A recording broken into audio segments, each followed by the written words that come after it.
Hi, welcome to Arcane Arcade. You're not used to seeing me right here. It's kind of a weird thing, I know, but baby break, you should be used to. Emma was sitting here last night. I'm sitting here every Saturday this month to give our lovely friends Jacob and Spencer time to go be with their baby and, you know, bond and have maternal and paternal instinct or something. As someone who doesn't have children, I don't really understand it, but I support it fully. But on a very serious note, I am very, very grateful for both their friendship and the ability to sit here to entertain you. That they trust us to kind of like take over and just utilize their house, because they're upstairs right now as we are live, probably watching. I love you guys. There's a bunch of new faces right here, I'm sure. Wave, guys. Wait, no. I'm gonna let them introduce themselves, and then I'll probably say a little sappy things about them. But do you want to start? Hello, I'm Boo Boo. I'm kind of used to streaming a little bit, not too much with the face, but it's all right. I'm excited. I'm Lex, and I'm awkward, so... I'm Mario. I don't do any streaming or anything like that, but I am excited to try it out, so we'll see how that goes. Hi, I'm Lizzie. First time streaming, so please be kind, but looking forward to this. Hey, I'm Chow. I'm excited to be here to play, so yeah, let's get it going. Yeah, if you guys came to the baby break announcement on Wednesday, you probably heard me talk a little bit about this table and how important they are to me. That I have some people here that I play board games with every week that open their homes to me. They feed me. They make fun of me when I lose at board games constantly. Someone here who's like, I'm so awkward. I don't know how to play this game. Kicks my ass every week at board games. Every week, okay? This is my chance. That's all I'm saying. And then I have people here who I play D&D with and Star Wars with and Marvels with every other Sunday because Shao opens his home and he writes us a story every week, and I feel so privileged to sit at his table, and the way he interacts with us is always like a love letter to his players. I wanted to be able to play more D&D with Mary too, and I was like, how do I get them all in one table? They don't know each other. I was like, okay, we'll just come a little early and play a little game together, and that's what we're doing. So thanks for showing up, guys. Yeah, of course. Yeah. Thanks for having us here. If it's terrible, don't tell me, okay? If you absolutely hate it, you can tell each other. If I get uninvited from board games, you guys know what happened, okay? Damn. We love the full sap. That's great. Oh, good. And then before I put us into Darkon properly, I did want to just say a few words of thanks again to Jacob and Spencer. It's very odd to sit at this table without Jacob or Spencer. They've been constants in my life for the last, it feels like forever, but probably 4 years. I feel very grateful that I can provide for them a time of rest and relaxation, and I hope that they get the time they need and that we don't disappoint them, because I love them. I also wanted to thank Jack and Pepper, who are incredible DMs, who have provided amazing games and examples of what games can be on this channel, much like Jacob is. And I'm just very happy to be in this seat, and I love you all very much. Okay. I think that's enough stalling, unfortunately. I did tell you all that we play a little game, and that we level 2, and I was like, don't worry about it, it's just a silly, goofy setting, but I feel like I kind of lied to you, because Darkon is a strange, odd place, okay?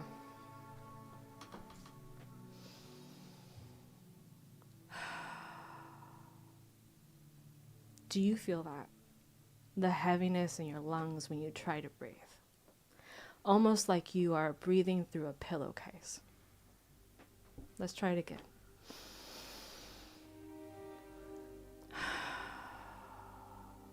There's a dampness when you do it.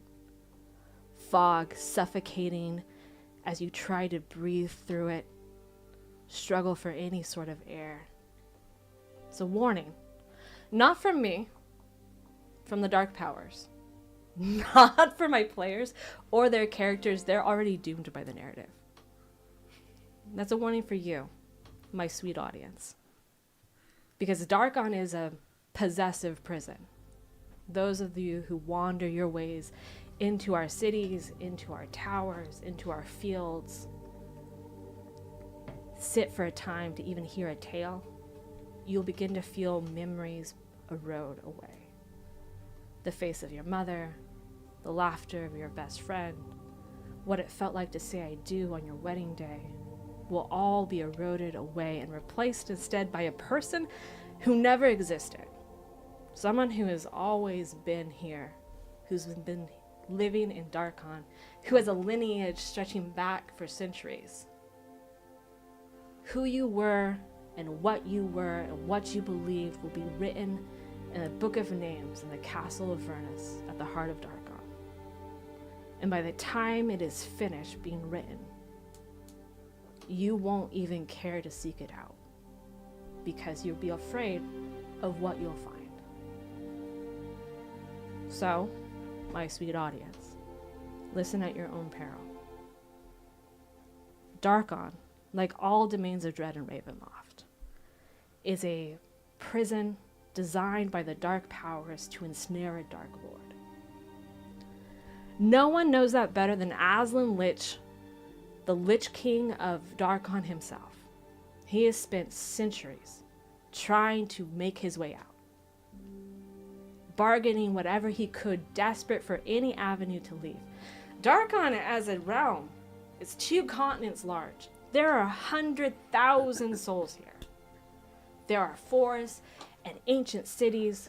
There are libraries with hidden texts, with knowledge that is only here present. Aslan didn't care, doesn't care about any of that, because for him, this is a prison, and all he wants is to be free. A week ago, I would have told you that that was impossible, because there is one truth in Ravenloft, and that is, if there is a domain of darkness, there is a Dark Lord. You can't have one without the other. I would have told you a week ago that he was doomed like my players are by the narrative to struggle for eternity until it crumbled itself. But that was before the hour of ascension, when the sky cracked and bled red and the foundations of the earth shook. And what should have been impossible became possible, and Aslan was gone.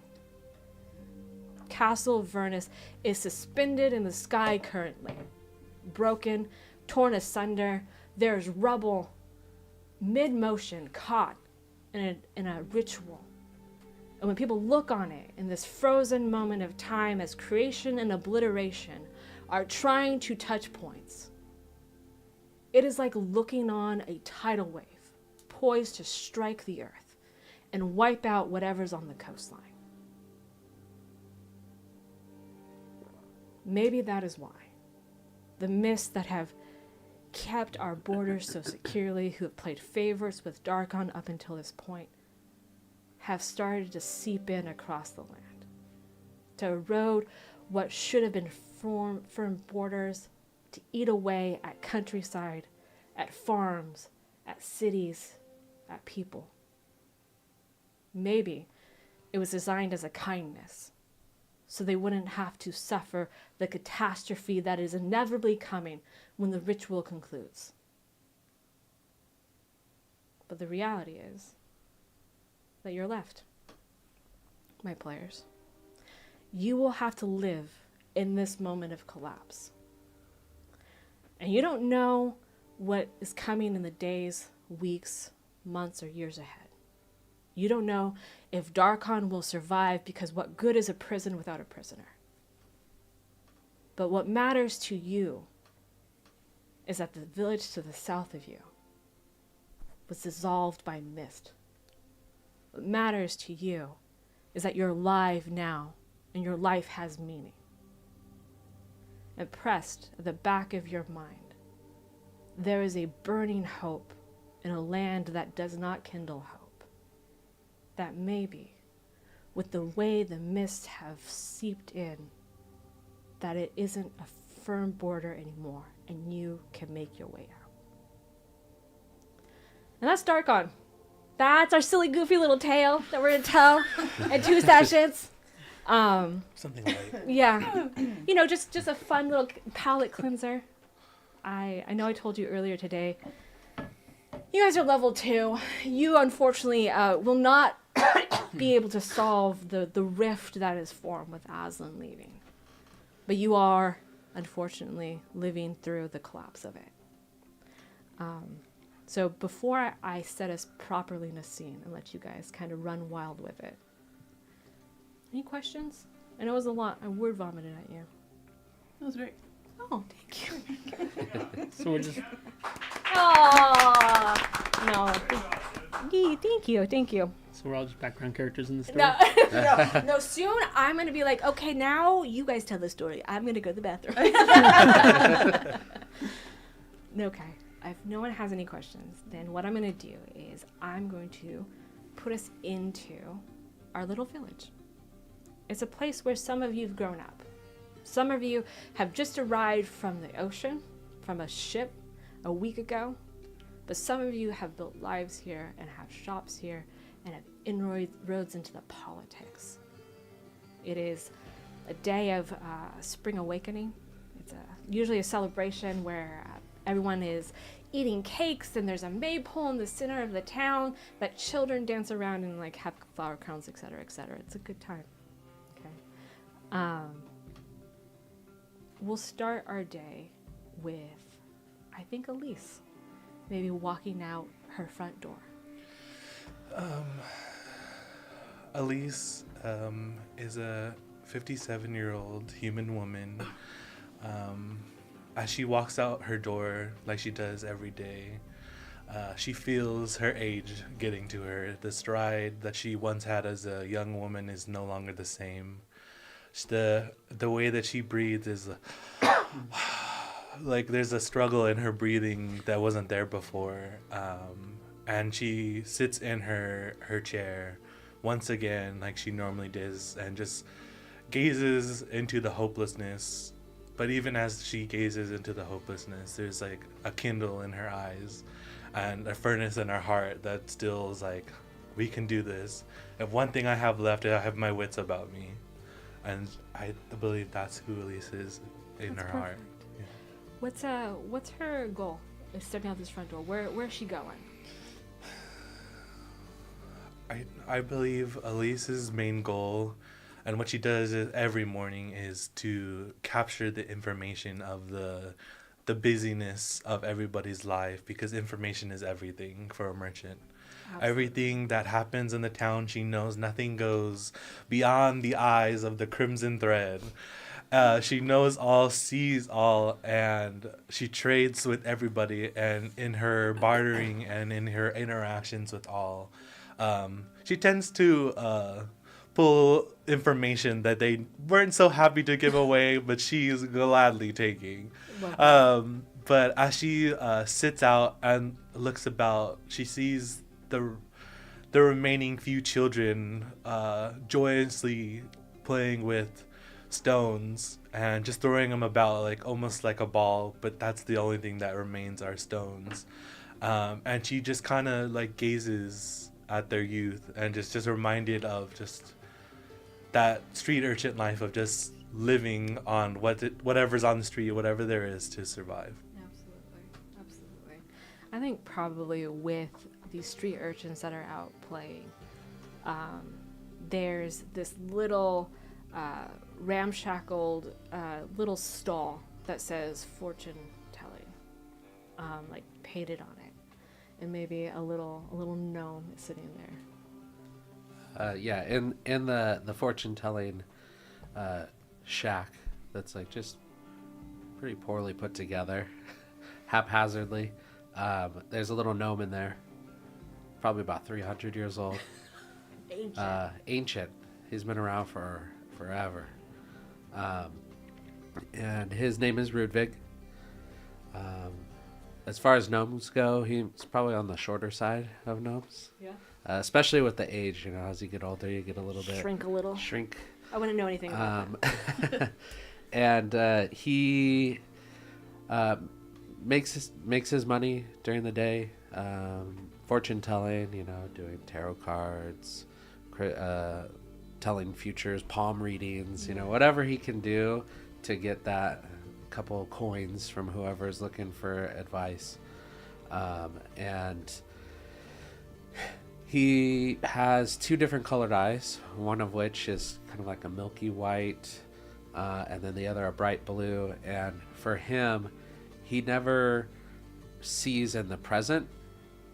One of his eyes sees slightly in the past, and then one of his eyes sees slightly in the future. Yeah. And so he kind of has to make like a judgment of like, where am I in time? And that's what's given him just kind of the fortune telling, like that's where he kind of drifted to over time. And in addition to that, he's a little shady. Yeah. willing to do shady deals with shady people, and he has a bit of a drinking problem. People come in and wonder, Is he okay? is he okay? But yeah, that's really big. That's great.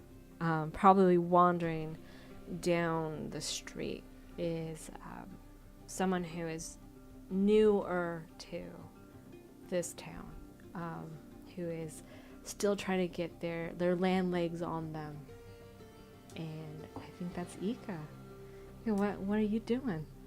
Ika is taking a break from the seafaring life. She's been out on the oceans for most of her adult life, and she's 33, 34ish. But I thought it's time to just take a break. Yeah. Who knows how long it'll be? Maybe forever. But right now she's wondering, why did she choose Darkon? Yeah. Right? But now that she's here, I don't know, there's something about the people that, they're good people, and children, you got to care for the innocents. But she's meeting people, trying to, like you said, get her land legs back, and do something about that hair. Have you said what your species is? Oh, I did not. I am a Hadozi, which this is a new species to me. So for those of you who don't know, is kind of akin to a great ape. So she's covered with hair, and that sea air, salty sea air, wreaks havoc. So she's just looking for a hot oil treatment. Deep conditioning. Come on, something to lighten this up. That's right. Yeah, That's right. You mentioned that you were out on the seas, right? Mm-hmm. You happened to do some smuggling while you were out? Well, if something needs to get somewhere and we had room for it, then, who are we to turn down a little extra coin? No, and I think you find plenty of that here, because you're right. There are good people in Darkon. Salt of the earth type people. There's also some people who are looking, to make a little extra, to make life a little easier on them, And while we have a thriving merchant population here, we also have people who are trying to find a little extra corner to give a little extra food. And I think that lines up a little with what Fierro might be doing right now. Yeah, so Fierro's just stepping out of his shop, and there's a cloud of smoke that follows him out. Something just blew up back there. He doesn't know what. He works in a crafting shop of sorts. He was an apprentice. He no longer has anybody to guide him because they've recently disappeared. He doesn't know where they went or what. So he's just trying to keep things going. He's turned to a little bit of scrapping, just taking stolen goods maybe and taking them apart and selling off bits, stuff like that. He's a really, really clumsy, he's silver colored, he's a plasmoid. He is magnetic, so he's always had issues with stepping on a tool and it'll get stuck to him. Just clumsy idiot kind of guy. Younger.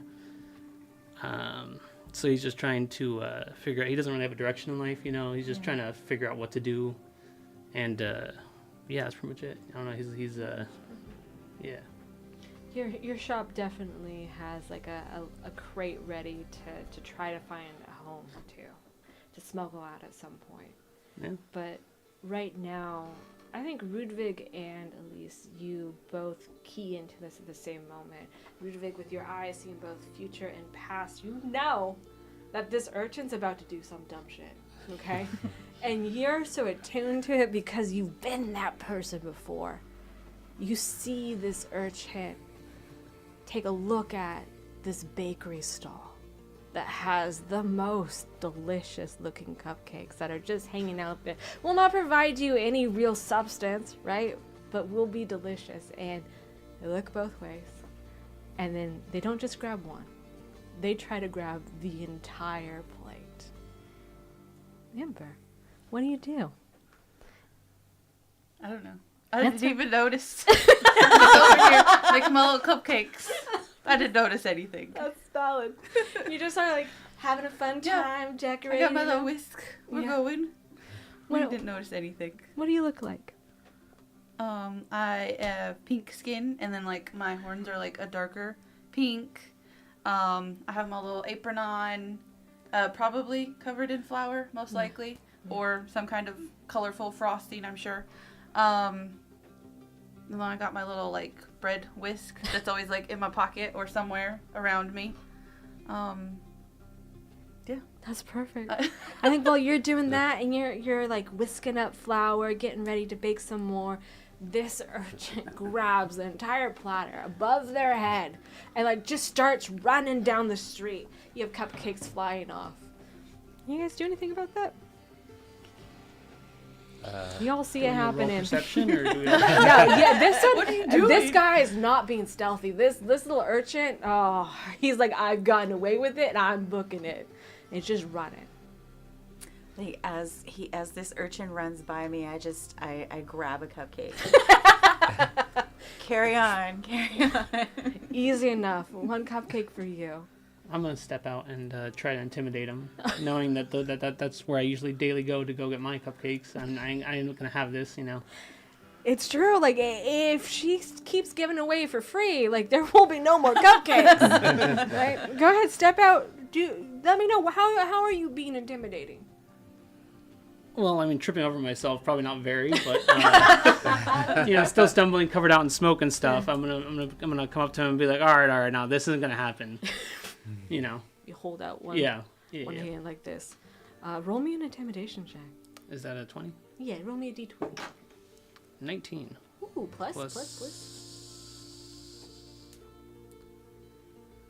Plus 2, so 21. Oh, 21. This poor kid. Oh, he shits his pants immediately. He's like, oh no. I don't know what interaction you've had with him in the past, but he's like, okay, not again. Okay, what if I just take one cupcake? What if you don't take a cupcake? But they're so good. You've had them. She doesn't even care. Look, she's just frosting them. As he's saying all this, I'm just slowly grabbing them and shoving them behind me. You're like, oh, damn it. Okay, well, what I gotta do to get a cupcake? Get the hell out of here is what you gotta do. Fuck. Okay, well, don't look at me again, okay? You scare me. It just scampers off. What do you do with your cupcakes? Now you got free cupcakes. Yeah, I was gonna say, I'm inclined to return them, but I'm like, I think I'm gonna keep these. I think I'm just gonna pocket them a little bit. Yeah, valid. Elise quietly strides to the baker's window. Yeah. She pulls out her hand fan to kind of cover her mouth like she normally does, just so you can see the eyes, but you can't really see her emotion. Yeah. And she tells Ember, well, you ran out of product once again. So quickly do you whisk, and you make these beautiful bakery goods, but you never sell and make profit. What a poor businesswoman. And So what? What she does is, out of kindness, of Ember's youth, she places a few coins on the windowsill, and she slowly strides away and kind of is observing her surroundings as she walks away. That's fair. That's fair. And I just noticed I have no cupcakes. Where'd they go? That's a good question. There they went. But you got paid for it. That's There something. we go. That's something. Rudvig, you have someone who comes shambling up to your little stall. I was like, you give fortunes? Yes, I do. Are you good at them? Well, I've been doing it for 300 years. What do you think? Well, I mean, you're still here, I guess. That does say something. But did you know about the whole Hour of Ascension thing? Did you see that happening? Yeah, of course I did. No. Okay.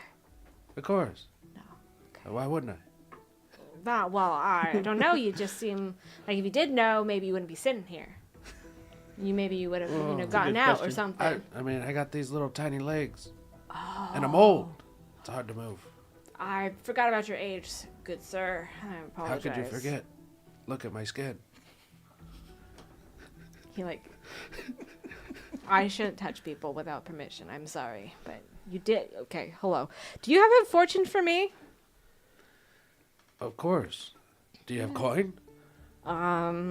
He's gonna take out his little pouch and he's gonna rifle through it and he's gonna be like, I got 10 silver pieces. That's what I saw.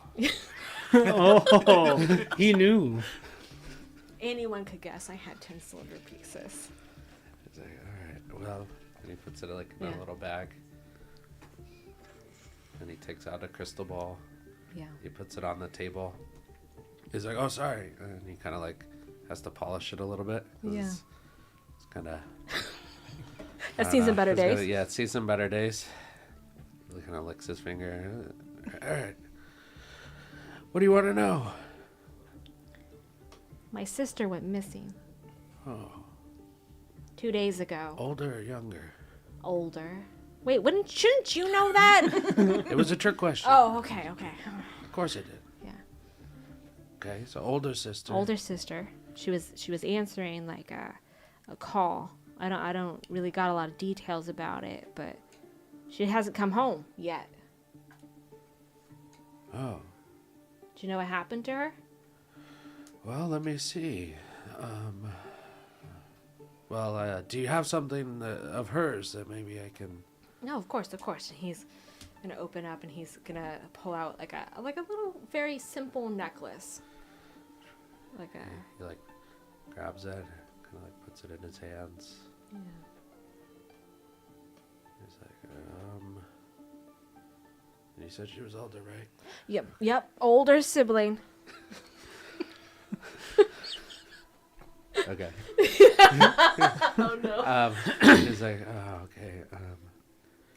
Well, I see something in the crystal ball. Do you see it? It just looks like a lot of fog in there. Look closer. Okay. Look really close. I'm looking as close as I can get without touching it, old man. I don't think you want me to touch it. You don't. It's dirty. Oh. I But see. I see your sister. She seems to have... Did she have a boyfriend?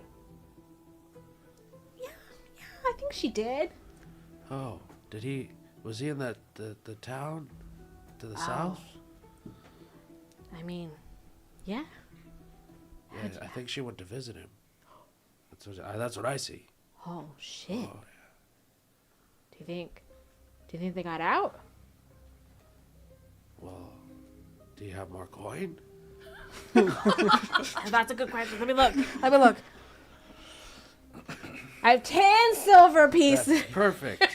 Just as I foresaw. Just... I have a feeling this might have been her. Did she give this to you? The necklace? No, the coin. Oh, no, I stole it from my mom. Oh. I mean, I borrowed it from my mom. She Oh. thinks you're kind of a hack. Yeah. She said something about how like you couldn't predict the sun coming out on a sunny day or something. I don't know. What am I, a groundhog? No, that's what I told her. I was like, he's not a groundhog. He isn't a weatherman. He's a fortune teller. Exactly. Thank you. Yeah, yeah. Not everybody is always defending me, so I appreciate that. Remember me, Well, Jeremiah. It doesn't look like she made it. Oh. That's gonna be bad news. But it's hard to tell. It's very misty. Oh. So. So she might be okay. Yeah, I might be able to. Do you think I should go try to find her in the south? No. I think maybe you hire some people to do that. Oh. You seem kind of young. Yeah. This seems very dangerous. You know what? They keep telling me I'm too young to venture, but I'm like, you know what? What if I could though? I'm determined. What if I just found some people? Well, I think what you should do is go borrow some more money from your mother. Okay. How much money do you think I need to borrow? Well, let me see. And he kind of like peers over at like there's like maybe a spirits store. And he sees like Spirit Halloween store. no, Like some alcohol. like a liquor store. Yeah. And he Ye looks old liquor store. Ye old liquor store, and he kind of sees like a price Yeah. of like a bottle, and he's like, 3 gold. 3 gold. Yeah. Okay. You think your mom has that much? I mean, I think it depends. I only found one of her stashes, so I mean, let me go look. She's got more? She might. You know, she Better might. go find him. Okay, and he like skips off. He's like on a mission now. You have 20 silver pieces. Okay. My Hidozi, Ika. What are you looking for?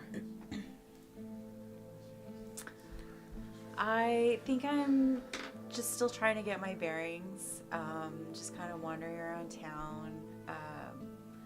When that urchin stole the cupcakes and I saw Elise, kindly pay for them, I kind of wander over and throw down my own coin for the one I stole from the thief. Fair. And I'm watching the interactions and this maypole that the kids aren't playing with, and it's like I'm just seeing the sadness in town, just trying to see what's gonna happen. But I think I'm gonna wander over to get my fortune told. See, should I stay? Should I go? What's happening? What's my next move? Okay. So I think she'll wander up and just say, "Hey, old man, how much for a fortune telling?" Wow, bold, just hailed, man.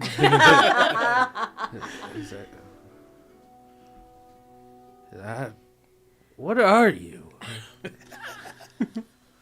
I'm a dozy. Oh, okay. I've heard of them. Now you've seen one. Now I've seen them. Well, it depends on the fortune. Do you want crystal ball? Do you want palms? Do you want tarot cards? It's all different prices. What's good your one or a bad one? What's your specialty? Well, let me see your hands. So I'll show him a hand. Oh, very, very, covered in hair. It's kind of hard to read. Well, for you, given the difficulty with how hard it is to see, 15 silver? I'll give you 10.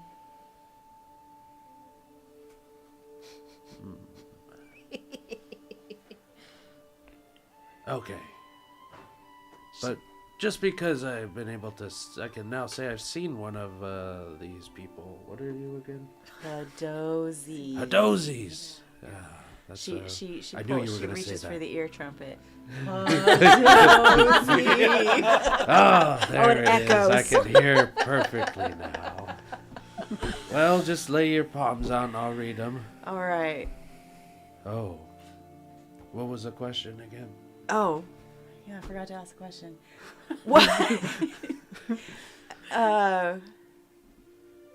What does my immediate future hold? Like, should I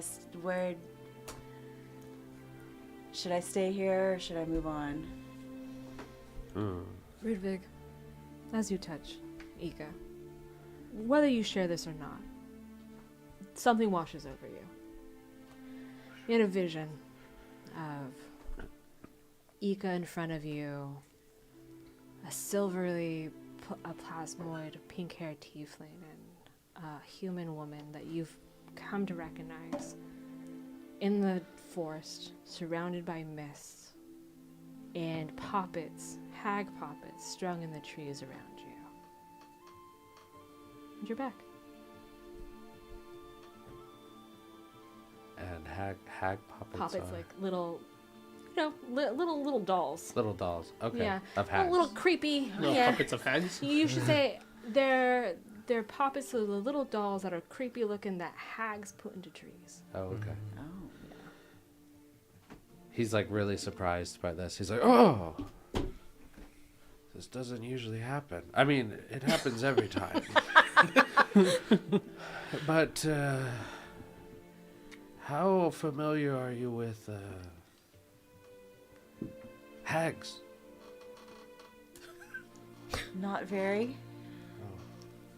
Well, you better start reading. Threat. Is there a library around here? I'm not sure. I never asked that question. Okay. In 300 years. I think there is one. Okay. sure. He's like, Yeah. well, there might be one. I think maybe I'll go with you. I'll accompany you to the library. And like Rudvig in his mind is like just... Again, he's kind of like a charlatan type fortune teller. Like, this is very abnormal. Like, Yeah. it does happen occasionally, and it's like important things. Like the kid that came for his sister, like nothing's happening. He's just kind of scamming. But Yeah. for this, like he actually got a vision while reading the palm, and so for him, it's like very interesting. Yeah. And so he's like, "Oh, maybe I'll go with you. It's been a while. I might have a late book." You definitely have a fine. It's probably 20 silver pieces. 20 silver. Yeah. I think Elise probably has a collection of books, like in her house that she's. As she stares at this new presence that has entered the village, she sees herself in her. Yeah. She sees the vigor that she once had, and she sits at her table with her goods being showcased on the window. Some shelves filled with dust, some shelves managed. She has her love for potions. She's always loved the craft of potions. Yeah. But there's something about books. She never really liked her mentors. She tend to switch mentors often. Yeah. And she tends to get under people's skin because she speaks her mind more often than she should. She walks over because she sees Ludwig as he is doing his act once again. And she holds a bottle, like with this little hoop. She holds it in her finger, and she kind of like nudges Ika, and she's like, "He's better drunk off his ass than he is with actual sober. The visions get clearer the more and more he's inebriated." So she places the bottle on his stand like she does every day. So she's like, "So how about those coins?"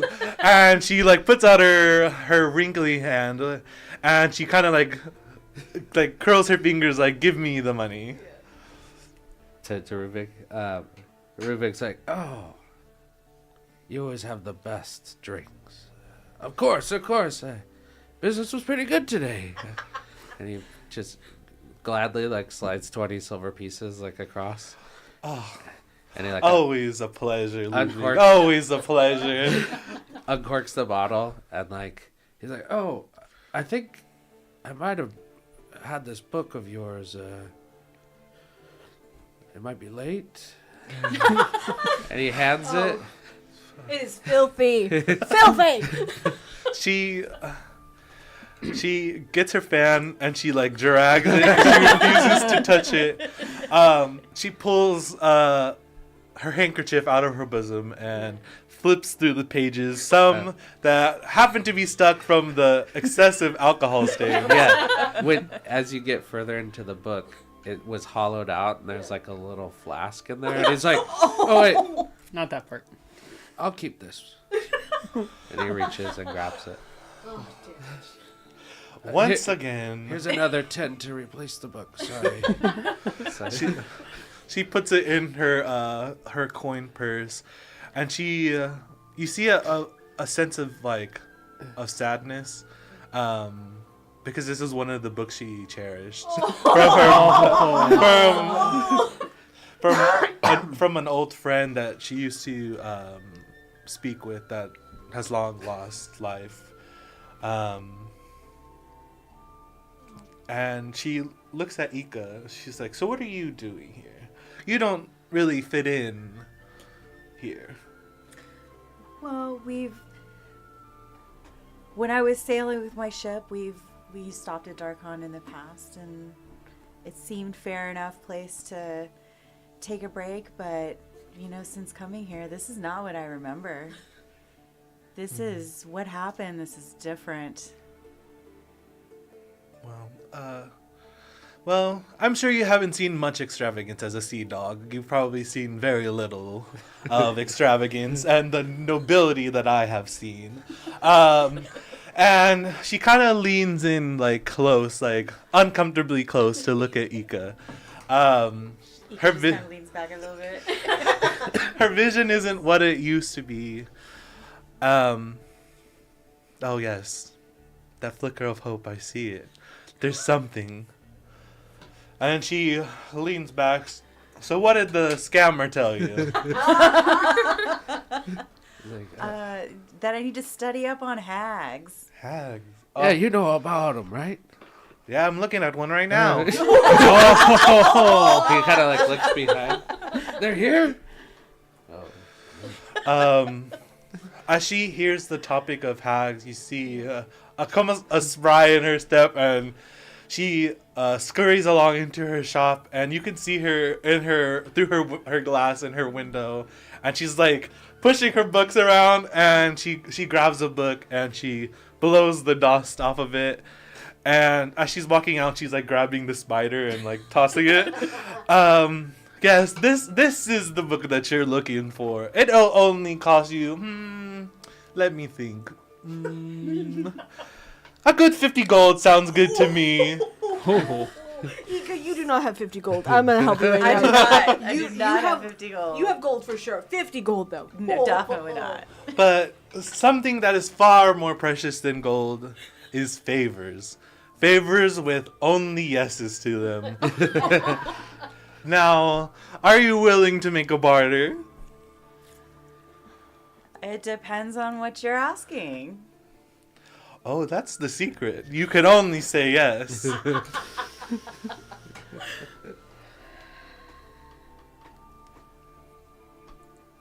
I feel really compelled to learn about hags. There's something about this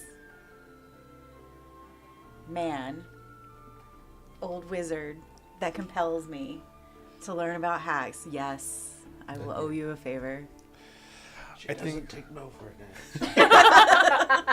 answer. As she hears him say that, she swats him with her fan.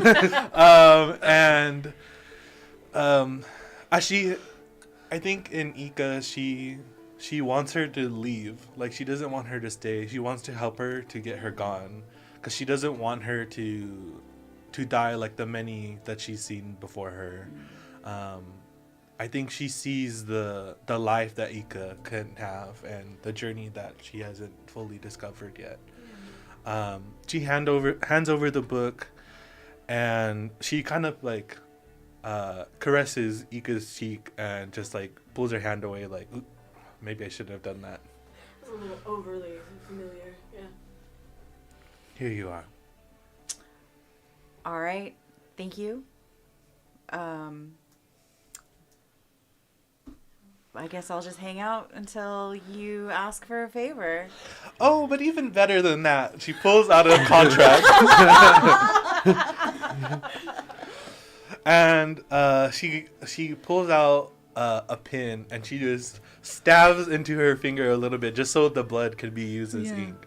And she hands her the pin. How about on paper? Have you ever signed a blood pact? I never have. Oh. They're for real. They're for real. You No know, takesy backsies on this one. where I come from, we make deals on a handshake. A handshake. So, I think out of consideration for Ika's innocence, Yeah. she lets it slide. Yeah. And she pulls out her hand and is like ready to make a handshake with Ika. Ika puts out her hand and shakes your hand and says, "My word is my bond. I don't need a contract to be held to my word." Fair. And she like pokes her with like a little pokes her with a little dagger, takes a little bit of her blood. That's enough. And she puts it in a vial and like puts it away. Yeah, that's perfect. Ika's just standing there gasping. I think that's what we'll leave you guys for the moment. You in the middle of the street holding this book, but also having blood like starting to drip down your hand. As the little urchins have rallied themselves. Okay, they are terrified of Fiero. Rightfully so. He did scare one of them shitless. But they now have like these little pitchforks that they fashioned, these metal ones, and they're like, we've come, and they've now positioned themselves in front of your shop, Ember, and they're like, we demand cupcakes. As this is happening, I'm walking up, eating a cupcake, going, "She's all out." You make us more. All your pitchforks are metal. Yeah. Are you near me? I'm close enough. Oh no! You know how long it's gonna take to get these unstuck again? Dang it! One takes one and tries to grab it and like is pulling it and then puts like a foot on you to try to pull it, and then it like is also just going. He's like, "Oh, that was weird. I'm so sorry. I didn't know it would do that." Can we have our pitchforks back, please? If I could, I would. They're gonna slowly get absorbed. They're just gone. Just consider them lost. Damn. Well, we were hoping to eat cupcakes, but you have no cupcakes for us to eat anymore. No, they're gone. Oh, I had a tray, and I don't know what happened to them. understandable. It's a big mystery. Do you still have the cupcakes? What cupcakes? I don't have no cupcakes. Okay. Maybe you'll play in a game with us instead. Will you play in a game with us instead? Sure. Okay. There's a pie eating contest in the center of town. Do I have to make these pies? No, Okay. but you will have to finance us being involved in it. Okay. We don't have the money to. I do have some money that I came across somehow. Perfect. And then they will take you by your hand and start dragging you towards the center of town for a pie eating contest. Okay. They take you along. They sit you down. They make you pay 5 silver per head. So there's 3 of them. there? Oh, okay. There's 3 of them. And they're like, wait, would you pay for more? Sure. Okay, 1 second. And they run. They come back later. There's 10 of them. Jeez. They're like, would you pay for more? No, you're good. That's Okay. Good. That's good. You sure? Yeah. Okay. And then they pull you down next to them. They're like, okay, so the strategy for pie eating, okay, is that you put your face right in it. You put your face first, and you eat all the crust. And then they're gonna put another one in front of you, and you're gonna do the same thing. The one who gets through all of them the first is the winner. And if you win, they're going to give you the tiara. The tiara! Okay? We want the tiara. We think we could sell it on the black market. Okay? That's where we got our pitchforks. The black market, okay? You ready for this? You don't seem committed to it. Amber, you don't seem committed. Where's your heart? Where's your joy? They're going to look for Fiero. Fiero! I'm still back standing at the stand, just eating cupcakes. They're like, Fiero, come cheer her on. She needs support. I'll just slowly waddle over, God. eating cupcakes, just nice and God. calm. God. Trying You to still trying to have not cupcakes? step weird with all the Yeah. pitchforks connected to my leg. Yeah. Valid. And they're like, okay, you ready? Let's go. Someone stands up on the dais and they're like, welcome to the 25th annual pie eating contest here. Those of you who get a tummy ache, don't ask us about it later. Just go throw up. We don't care. The person who wins will get this. And they hold up, like, I cannot stress to you enough how homemade this is. Okay? It is like wire craft. Hey, I did my best. With like little rocks from the stream, like circled in it to make it look like there are stones. And they're like, you will get this for the year to celebrate your victory as the pie eater of the town. We're gonna count to 3, and you must eat. Oh, you're waiting for me to count to 3. I understand. 3, 2, 1. Shove your face in there, Amber. All of the little kids, they start eating. Roll me a con save. That's a d20. Okay. To knock in the tummy? Hey, by the way, we have a lot of new people playing D&D. And we're just going to roll some dice. I'm going to say some stuff. And so, shh, quiet. Is that a 1? Oh. Amber, my dear. And we have our first death. You have a refined palate, okay? You're a baker. You know what good bakery is. And this pie, oh, not only is it bad, it may have sat out too long. It's a little moldy. And you take a little bite of it and you try to push through it. You're like, and you turn immediately and hurl. Can't complain. He said not to. Okay. I'm gonna have you guys roll for the little urchins, okay? Okay. Roll me a d20, d20s. 11. 16. 11, 12. 16, and 12. The 16 and the 12 definitely succeed. Actually, the 11 will too this round, okay? The 4 does not, also hurls, okay? But they feel rejuvenated in some ways, okay? You can have 2 failures and still be in the running, okay? Okay. So you're not completely out of it. There's also a mechanic in here where if you guys want to cheer on someone, I will give them advantage on their roll. So if you want to be rooting for someone from the pie eating, you let me know. Okay? I think Elise passes by with her knowledge of the urchin life. Yeah. She places her hand upon Ember's back and casts guidance on her to give her a little bit of an advantage over the children that are kind of manipulating her. But she's enjoying the view. They're like, they've done well this day. You get a D4, right? Yes. You get a D4 when you roll this. Okay. I'll also give you advantage on it because Elise is trying to help. Are any of you cheering anyone on? That's okay if you aren't. No, I think Ruvik's probably sitting back watching, Yeah. drinking the new I see. concoction that Elise gave him. Yeah. I'm still over here just downing cupcakes. You I mean, you I still don't have cupcakes? Yep. I don't get paid very often, so I don't know when the next one I'll be able to afford one is. So I'm just enjoying them like I I'm can. sorry. You also don't have a mouth. Yeah, You it's don't just slowly bashing it into the face. It slowly gets absorbed. As it just becomes part of you. It's a little disconcerting, I'll say, but people are used to it by now at this Yep. point. Okay, you get advantage. Everyone else, you roll for the little urchins. This is round 2. I really should have tried for the pie eating. Roll the without a mouth. d20 first. Okay. Roll it twice. Twice? Yeah, take the highest. One more time. 8. 8. Okay, you also do have lucky if you would like Okay. to re-roll. It's up to you whether you've We're not getting better anyway. okay. 8. Then roll your d4. 2. Okay. Maybe I take damage for hurling. 3. Okay, plus your con is con save. That one? Yes. Yeah. So it'd be +1. Plus This 1. one. Oh, and I think you're proficient because you're a sorcerer, so it's plus 3.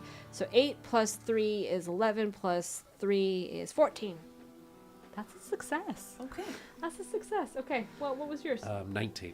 Oh, that Damn. that one. Oh, going to town. 2 pies, 3 pies down. You have Good ground lord. to make up. I got a 3. You got to. Your poor little urchin is just out of it. They thought they could handle it. They were No. like, no, oh, and they're just laying on their little back, curled up. I also got a 3. You got. They hurl for sure. 8. An 8, a failure, but you're still in it. We have to have two failures for it to be okay. Round 3. 19. 19. Oh, great. Finally Plus- got a cake down. Plus 3, What pie? 22. 16. 16. Okay. I already had 2 Oh, failures. you're right. so You're no. right. 9. 9. 16. Oh, I think that's 2 failures for you. Mhm. Out. 16 success. Okay. Have you had any failures? 1. 1. Okay. 1 and 1. And you. No. He's in the lead right now. Yeah. Devour Oh worlds. no. He's down in pies. Okay. We're coming up on the last 2 rounds. Okay. If you, I think with a 22, because you rolled a 19, right? You've made up ground where you are, you're like on par. Okay. Okay. Roll 2 more times.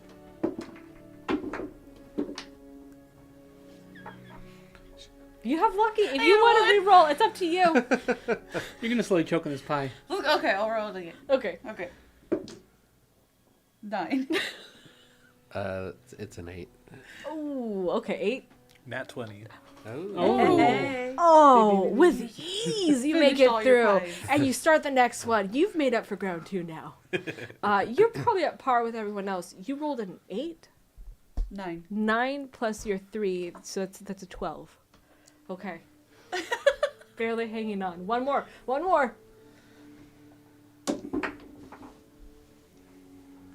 7. 14. 8. Oh, we thought for a moment that this little urchin was gonna make it through. Okay. Little Timothy was gonna make it through. Instead, Sarah has come through. She is powerhouse. She had one little setback, a little, but she put it back in and just went to town. Yeah. She's just like, yeah!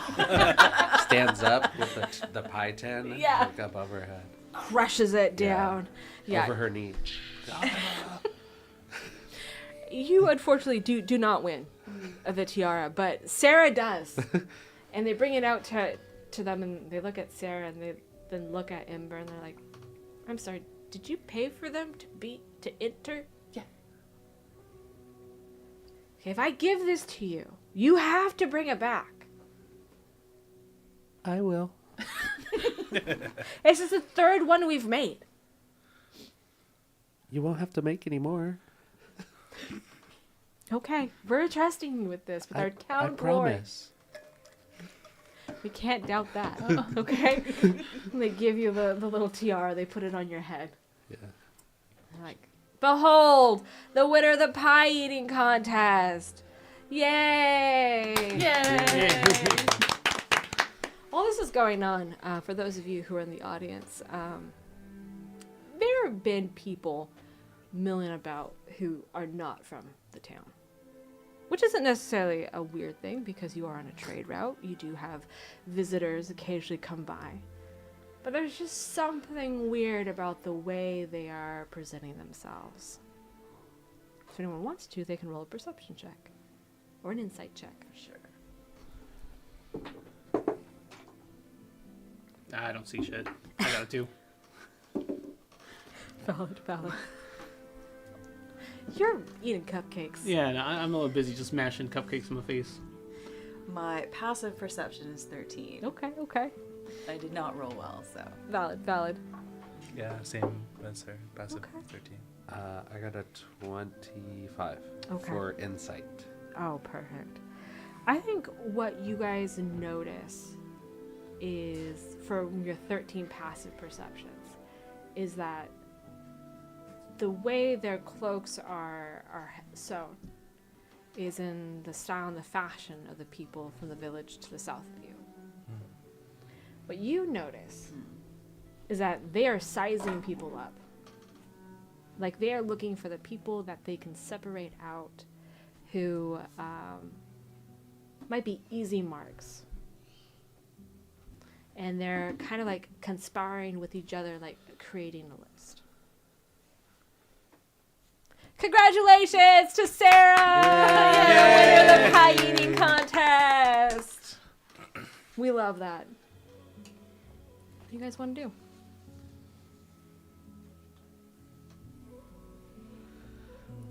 There's the people, so I don't think I can do anything really.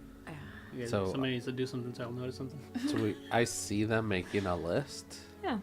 Oh, okay. Is there? Do I know how many there are? You clocked 2 people together making the list.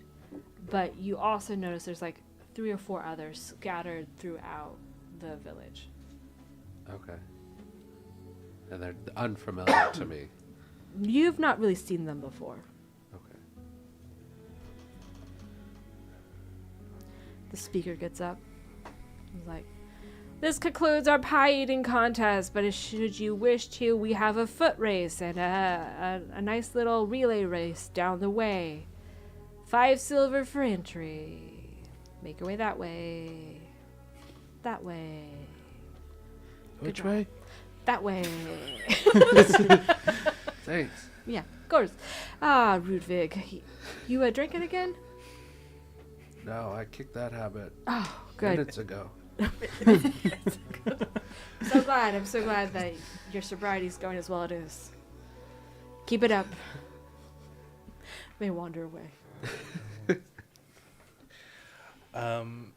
Elise pulls out her pipe and blows out a huff of air Yeah.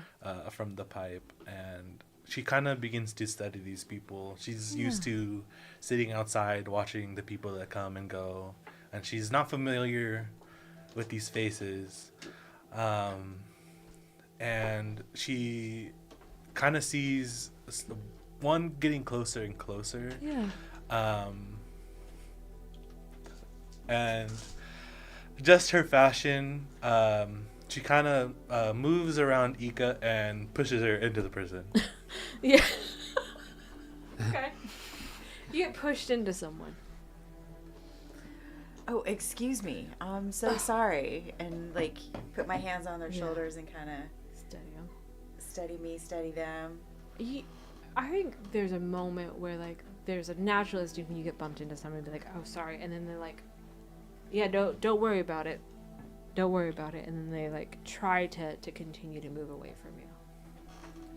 They're just trying to like conceal what they look like. Completely inconspicuous to all this, Fiero walks over to Rudwig and hands him a cupcake. Like, you eaten today, old man? I don't think so. Let me think. No. Well, here, have something, or else your gut's gonna rot with all that alcohol. Oh yeah. Thanks. That'll help me sober up. I mean, I was hungry. And I'll take the cupcake and I'll start to eat it. Like, these are pretty good. Who was it? Who made these? Oh, Ember. She none the wiser lost them, but they go missing all the time. Don't Oh. worry about it. I remember now. The little kids, the ones on the stage, actually. And he eats it. Yeah. Some of them are just passed out. Right? They pull their shirt up, their tummy's like extended. Oh, we've eaten so good today. He will. I guess Rover will also be like, Have you ever seen those people before? And he'll point at like the people that are like moving away from them, the ones Yeah. that are kind of trying to hide their identity and stuff. Like, have you ever seen those people before? Fiora looks around and is like, "No, I don't think I have. They do look a little off, a little not here. What's going on here?" I don't know, but I saw Elise throw throw Ika. I think Yeah. throw Ika into that one over there. So she probably has a plan. You might want to check it out. As he's kind of communicating to the team, I kind of wrap my arm around this man that's trying to disengage. I'm like, a rude young gentleman runs into a woman and doesn't give a hearty apology.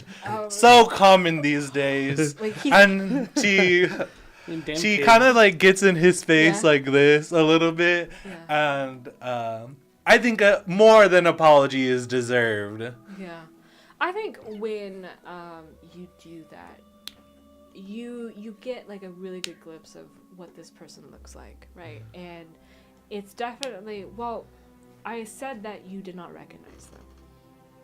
Now, being face to face, this is someone who is familiar with the trade routes. They've come through to sell before. They usually come in to sell wool, but they don't have wool with them today. They're kind of known for being like a little loose of morals. Like they'll sell their wool at a higher price just to skim a profit, right? They'll also not necessarily turn a blind eye to like maybe pickpocketing a few people, you know. So you know this person. This is Cam. And they're like, Cam, you said? yeah, Cam. And they're like, you know, I'm sorry, I didn't mean to. Just moving through. Apologies, my lady, I didn't see you there. No harm. She gets her hand fan, puts it under his chin, and like Yeah. lifts his face Yeah. up so they're looking eye to eye. I'm used to you insignificant men coming about through my shop, but I'm not used to you Yeah. making the barters or talking much. I'm reminded of you carrying barrels and simply sneaking about the back. You're not one to be trusted for intelligence. Fuck, Elise, come on. Come on. And she puts out her hand. Yeah. I could always disappear for a coin or two, or perhaps a little bit of information that I could use. You gonna go away for coin? Why not? Okay. He'll give you gold. As she reaches for the gold, Yeah. she casts A little charm person? she casts cause fear. Okay, read me cause fear. What does it do? What does it do? Okay.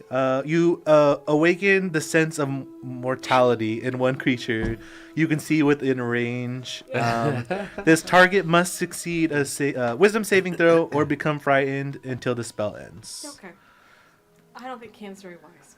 Okay, I'm gonna give him a +0 to this. He's just not the brains of any operation. The DC is 14. How do you awaken his mortality? What does he see? As she places her hand into his to grab the gold, it's almost like spiders and threads are wrapping around his like arm at this moment.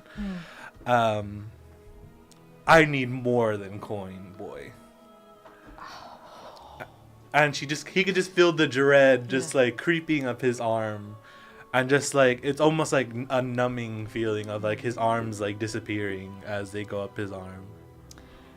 I will do you one better than that, Elise. This man has been in the South. He was there when the mist came to swallow them. And the thing is that you guys are all familiar with the mist, the shroud that borders this area, because to a certain degree, it's always been present. It just becomes impassable. But last night, what happened was different. There were creatures in the fog that are beyond his understanding. So when you do this and you have this moment with him where he feels like this spider says go through, he is transported back to looking as the fog was rolling through and hearing the unearthly noises that were coming through the fog, and he starts to weep. And he's like, I'm so sorry. I thought you said coin would be enough. She lets go because I think she feels a hint of compassion for him, and being a little familiar with him, she kindly like caresses her body with her arms, and she just kind of like taps on her arm, and she looks at Ludwig, and we got some people from the south once again. They always want everything for free, and they never pay, and they always want just simple charity. Horrible charity, that word, disgusting. I can't believe that word. Nothing but rapscallions. And I think being in the circles together, I feel like in some ways Ludwig and Elise are like companions. Like they like, she kind of takes care of him and he takes care of her in some ways. And she pulls his boy's hand and like places it in Ludwig's hand. Can I do some sort of like, I don't know, investing? Well, how about this? Is this the one that was like making a list of people, or is that even relevant to what's happening? He is not the one making the list from it, but He's what not the brains. Yeah, what you probably can piece together is that there are people who are creating a list off the information of these people going through, and he's one of the people who's gathering the information. Okay. Could I like investigate him somehow, like for maybe some clue as to who is maybe the next person up? Yeah, absolutely. Okay. Roll me an investigation. It is a 18. Okay. I think with that, you can kind of tell that he has a wedding ring on. Okay. And one of the people who is making the list is a woman who has a matching wedding ring.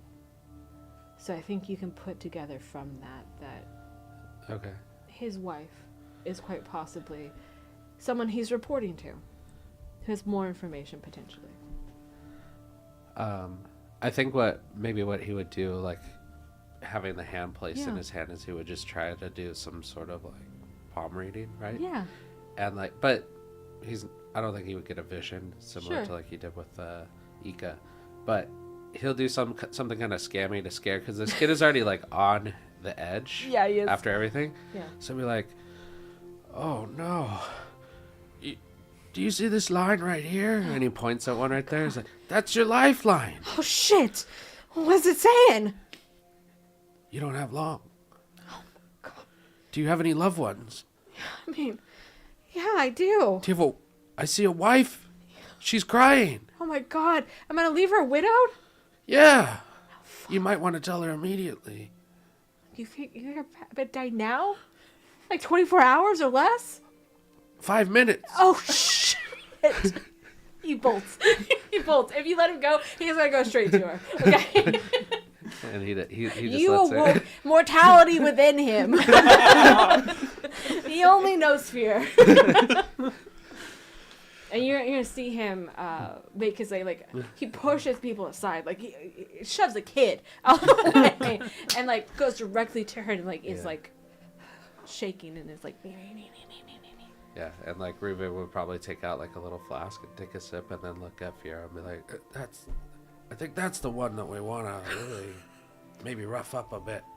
As he says this, I pull my mallet out and I'm like, 5 minutes you said, right? Absolutely. Okay, what do you guys want to do with it? How do you want to approach this? Elise leans against Ludwig's stand, but with just a little bit of concern because she knows that he's not one for constructs. Yeah. And she kind of like stares at Aika, and she like uses her fan to point at like the roof of her building. Okay. And she tells her, "How about a little of espionage, a little sightseeing? How about?" And she like hands her a key Yeah. to the back of her shop where a ladder to the roof is located. Sounds good. So he takes the key but says, "I don't really need it, but I'm up for some sightseeing." She goes around back and clambers up, not the ladder, but just The wall? using the wall and the windows and God, Hadosi's are the cool. eaves. Yeah. Yeah. So she climbs up and sneaks around to the front of the shop so she can get a view. Okay. Okay. Perfect. You're definitely perfectly perched there. Ludwig and Elise, you're staying here, and you're getting ready to potentially intervene. Yeah, I'm right? approaching them right now. Ember, what are you doing? I don't know. Have I recovered from the pie yet? That's valid. That's I'm just valid. sitting in the middle of this thing for some reason. As you're sitting there, one of the people in the cloaks from the south comes and sits down next to you. I was like, "You're really good out there. I thought for sure you're gonna win." We'll talk about why. Oh. We're done. You poor thing. I'm so sorry. I didn't mean. And like they'll start rubbing your back. And I'm like, "I'm so sorry that happened." You know, if you're looking for other food though, like I could maybe go find you some. You hungry? No, I'm good. You sure? Yeah. Okay. What A are little you? weird. A little weird. Oh, I'm sorry. I'm just very maternal in nature. You know, I saw you throwing up out here, taking care of the kids, and I was like, oh, she must have a heart of gold, that one. You always do that? Huh? Take care of the kids? You always do that? Sometimes. Yeah? Yeah. Well, When they don't steal my cupcakes. I don't know if you know this, but I'm from one of those villages in the south that kind of got destroyed. We have a ton of kids who need help. There's so many that have been orphaned. Do you think you could help us out? Yes. Okay. Perfect. Because I really appreciate that. And I know they will too, because like I said, their parents are just gone. If you could meet us here tonight, and they're going to give you a location, we really appreciate that. Okay. If you could bring those cupcakes, it would lift their spirits. Okay. Lex, because you're new to D&D, Yeah. I'm going to ask you a question. Okay. Would you like to insight check this person? Sure. Why don't you roll that? Okay. I don't know what that means. 18. Okay. Insight checking someone is like trying to get it's kind of vibing them out. Oh, Where okay. You know how sometimes you're like, oh, that person's lying to me and I just know it. Because Okay. like that's what this is you trying to get Oh, that. Okay. Okay. So that was an 18. I was an 18. Do you have anything to add to it? My insight says 0. Okay, 18 it is then. Okay. What fate you have. You can tell that there are elements of truth to this, but you could feel that this person is trying to get you alone somewhere. And probably not for good intentions. But they feel secure that you fell for it, hook, line, and sinker. So they're going to give you a little address, Okay. and then they're going to walk away. Okay. And like, meet us there tonight, okay? Bye. Then walk away. Okay, my people who are on the rooftop spying, right? Yes. No, right. Why don't you describe for me what you are trying to accomplish? What do you want to overhear? I think I am just trying to clock and see like where the strange people, like, is there a pattern to where they're going? Where, if any of them are coming back, where are they coming from? If they're leaving, where are they going? Yeah. Just trying to get a bead on movements and Yeah. groupings. I think what you notice. Oh, actually, you will get something. But roll me a dice Okay. to see how good you are at it. What do you want? Investigation, insight, perception? It kind of sounded like you were trying to insight or perceive. We'll go perceive. It's a 14. Okay. I think you get some significant information with that. Like, you can tell. How long are you gonna spend doing this? I'll spend, I don't know, 5-10 minutes. Okay. I think what you can tell within the 5-10 minutes sitting there watching the flow of it is that they're not taking people, right? They seem to be loitering in areas where there are a large number of people, where it won't be suspicious that they are there. And they seem to be either talking to people that they've deemed to be like soft targets, or they're isolating people out, like pulling them outside of the crowd to talk to them. Okay. But they're not taking anyone.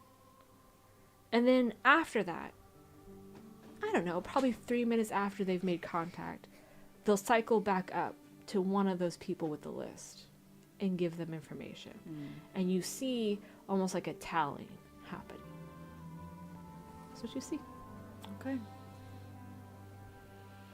So I think I'll come down from the rooftop, and I'll come back over to Elise and just, let her know, point out like who are the list makers, and if I can, point out a couple of people who have been singled out already. One of those people that you saw singled out was Ember. Okay. I could just give you that one. Okay. Full. And they were like, this one. Kind-hearted. Okay. Innocent. Okay. Then on my way, I'll meet up with Ember and just kind of like, why don't you come over to Elise's and, with Rudvik and see if we can help you feel better at all, and try to like bring her into the circle, like, so you're a little bit more protected. Ember, you're familiar with Elise and with Rudvig. You live in the same town they do. The town drunk is well known, okay? But you're also very kind-hearted, And Elise, I think probably on the regular hops and stance, tries to take you under her wing. She's always looking out for people. So these are not unfamiliar faces to you. I think, Fiera, you're also here. I think you've probably been, like, pulled in. Of like, yeah, we might go fuck some people up, but let's get all the information first. Sounds like a good idea, yeah. Okay. Here, take a drink. I think it'll help you settle your stomach. I'm good. You mind if I... Go for it. As she kind of sees the state of Ember, she kind of puts her hand on her back and kind of like rubs her back to kind of reassure her, because she has that familiarity with her. So, Ember, how'd your little conversation go? You have a habit of talking to strangers. I know, it's a little weird. She gave me this address to go to.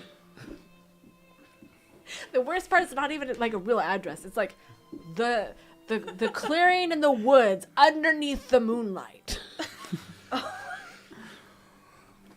I think when she gets this information,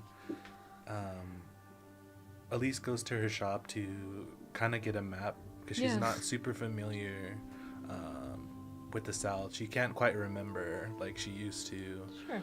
And she kind of puts her body against Ludwig's stall, so her back is to the people. Yeah. And she kind of places a map so her body kind of covers what they're doing. And she asks Ludwig, "Are you familiar with this?" Well, wait, they give you a note with an address? Can I see that? There you go. And he looks at it, and he is a mark of scribing gnome, Oh. so I can like do something maybe. Yeah, yeah. I can when you make an intelligence history check or an ability check using my calligraphy supplies. So maybe I can look at it and like being like a skilled calligrapher, Yeah. maybe glean some information from who wrote this, or like maybe there's some sort of like, you know, dialect they're using or something that will Yeah. give me a hint as to like what this is. Yeah, for I sure, don't know, for I'll sure. try. So I get to add a D4. Check. So I'll do like maybe like a history check on this. History 22. You go roll to 22? Yeah. Okay, I think with the 22, you definitely gain information from it. Looking at it, there's something about this area that strikes you. And you thought it was going to be the way it was written, like the actual handwriting of it. But the more you look at it, the more you realize it isn't that. It's the phrasing of it. Because the phrasing of it is like this little clearing that they're talking about is referring almost to like a ritual site Okay. that used to be active, and one that you guys, this town is bordered by forests, right?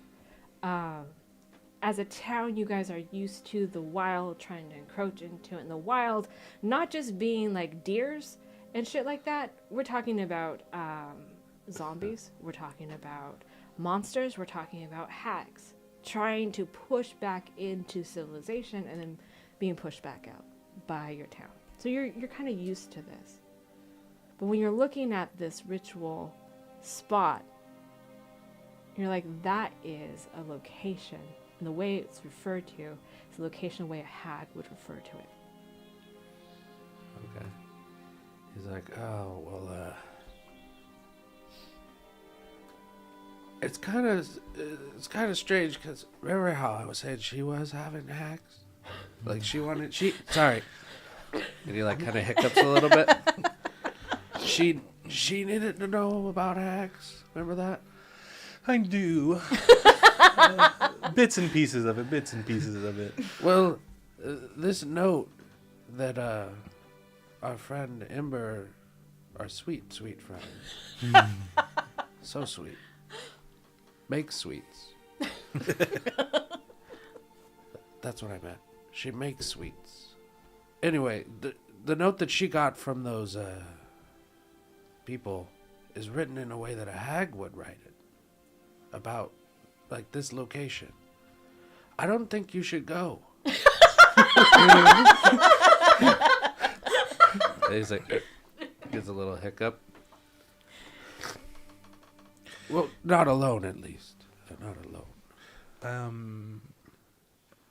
Elise takes the paper from Ludwig, and she kind of like feels the paper to kind of feel if maybe there's like maybe a spell that is like almost like pulling in nature or to like charming in nature to see if like someone's tried to take advantage of like Ember's innocence. Yeah. Roll me Arcana. Can I help with that? Yeah. Okay, there you go. I have proficiency in Arcana, so maybe I'll like just help. Oh, perfect. You want to roll with advantage then? Okay. I think the other one. It would be 18. 18? Okay. What you can tell with this is that this is not an enchanted paper. Okay, that if and like even the ink, ordinary as day. That while this is used phrased in a way that a hag would phrase it, you don't think a hag was the one who gave it away. You think maybe someone might be working for her, perhaps.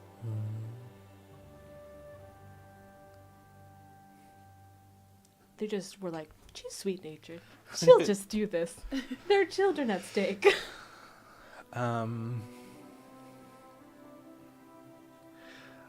Elise folds the paper, and she uses her artificer like knowledge, Yeah. and makes it a light, and like stores it into Ember's pocket, to like kind of always like know where Ember's at. I think she's kind of like Air tagged you.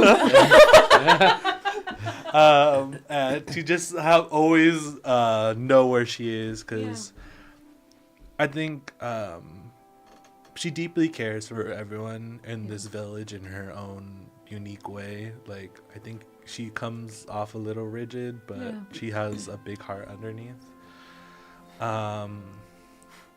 She looks at Ika, and she's like, well, I'm out of hag literature, so someone has to open the book. Yeah, I mean, to be honest though, like, you guys, I think you, Rudvig, and also you will have a lot of knowledge, potentially about hags that you can roll on. I think anyone who grew up in here can also roll. So if you guys want to roll for arcane knowledge about hags in general, you can. Who knows, you may have run across one in your wild adventures. Mm-hmm. So you could also roll if you like. Okay. Oh, -1 for Arcana. You said Arcana? For Arcana? You might roll a 20, who knows? You don't. We you also haven't seen that. Just We've only once. seen ones. I got 10. I was like, I got 11, so 11. Okay. Mine is a 22. Ooh, okay. So I think some basic hag knowledge that you guys have is that Base hag. there Base are hag. base hag. Okay. Hags based. Okay. Base hags. Is that they're similar in arcane nature in that like they are creatures of power who can use magic to their own ends. They oftentimes will make deals. They practice a form of magic that some people think is like defiling in nature. They'll make deals with you though, and they're more dangerous if they are a coven working towards an end. Okay, there are, for you, Mr. 22. You know that there are a few types of hags who inhabit the forest. Okay, there are green hags, which are a little, I don't know, tamer in some ways. Why they are still, vile. They're not as prone to damaging. And then you have night hags. And one of the things you know about night hags is that they often will disguise themselves and come prey on humans. Their goal is to take their soul often. They'll visit you in your dreams, etc., etc. Okay?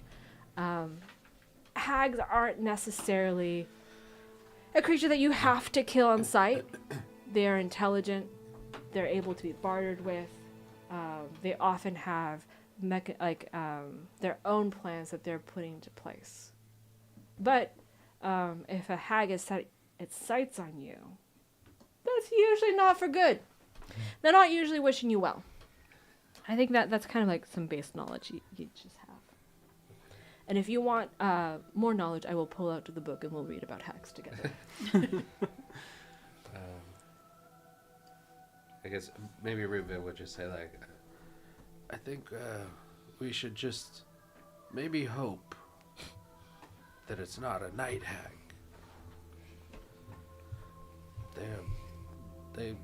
If that's true, your soul might be at stake. They kind of prey on that stuff, and yours is so pure and sweet. irresistible, kind of like your cupcakes, but like a soul. Soul cupcake. A soul cupcake. Soul cupcake. But they can be dealt like we can negotiate with them maybe. And I think you might not be the best business person, but I've seen you negotiate, and it seems pretty like you know what you're doing. And then Elise will be there too to back you up. I think in this moment, Elise kind of like puts her hand on Ember's shoulder to like reassure her that she's got it in her. Yeah. That she has the drive to be a good businesswoman. I think she's just so enthralled by her trade that she just gets mesmerized by the things she does, and I think she begins to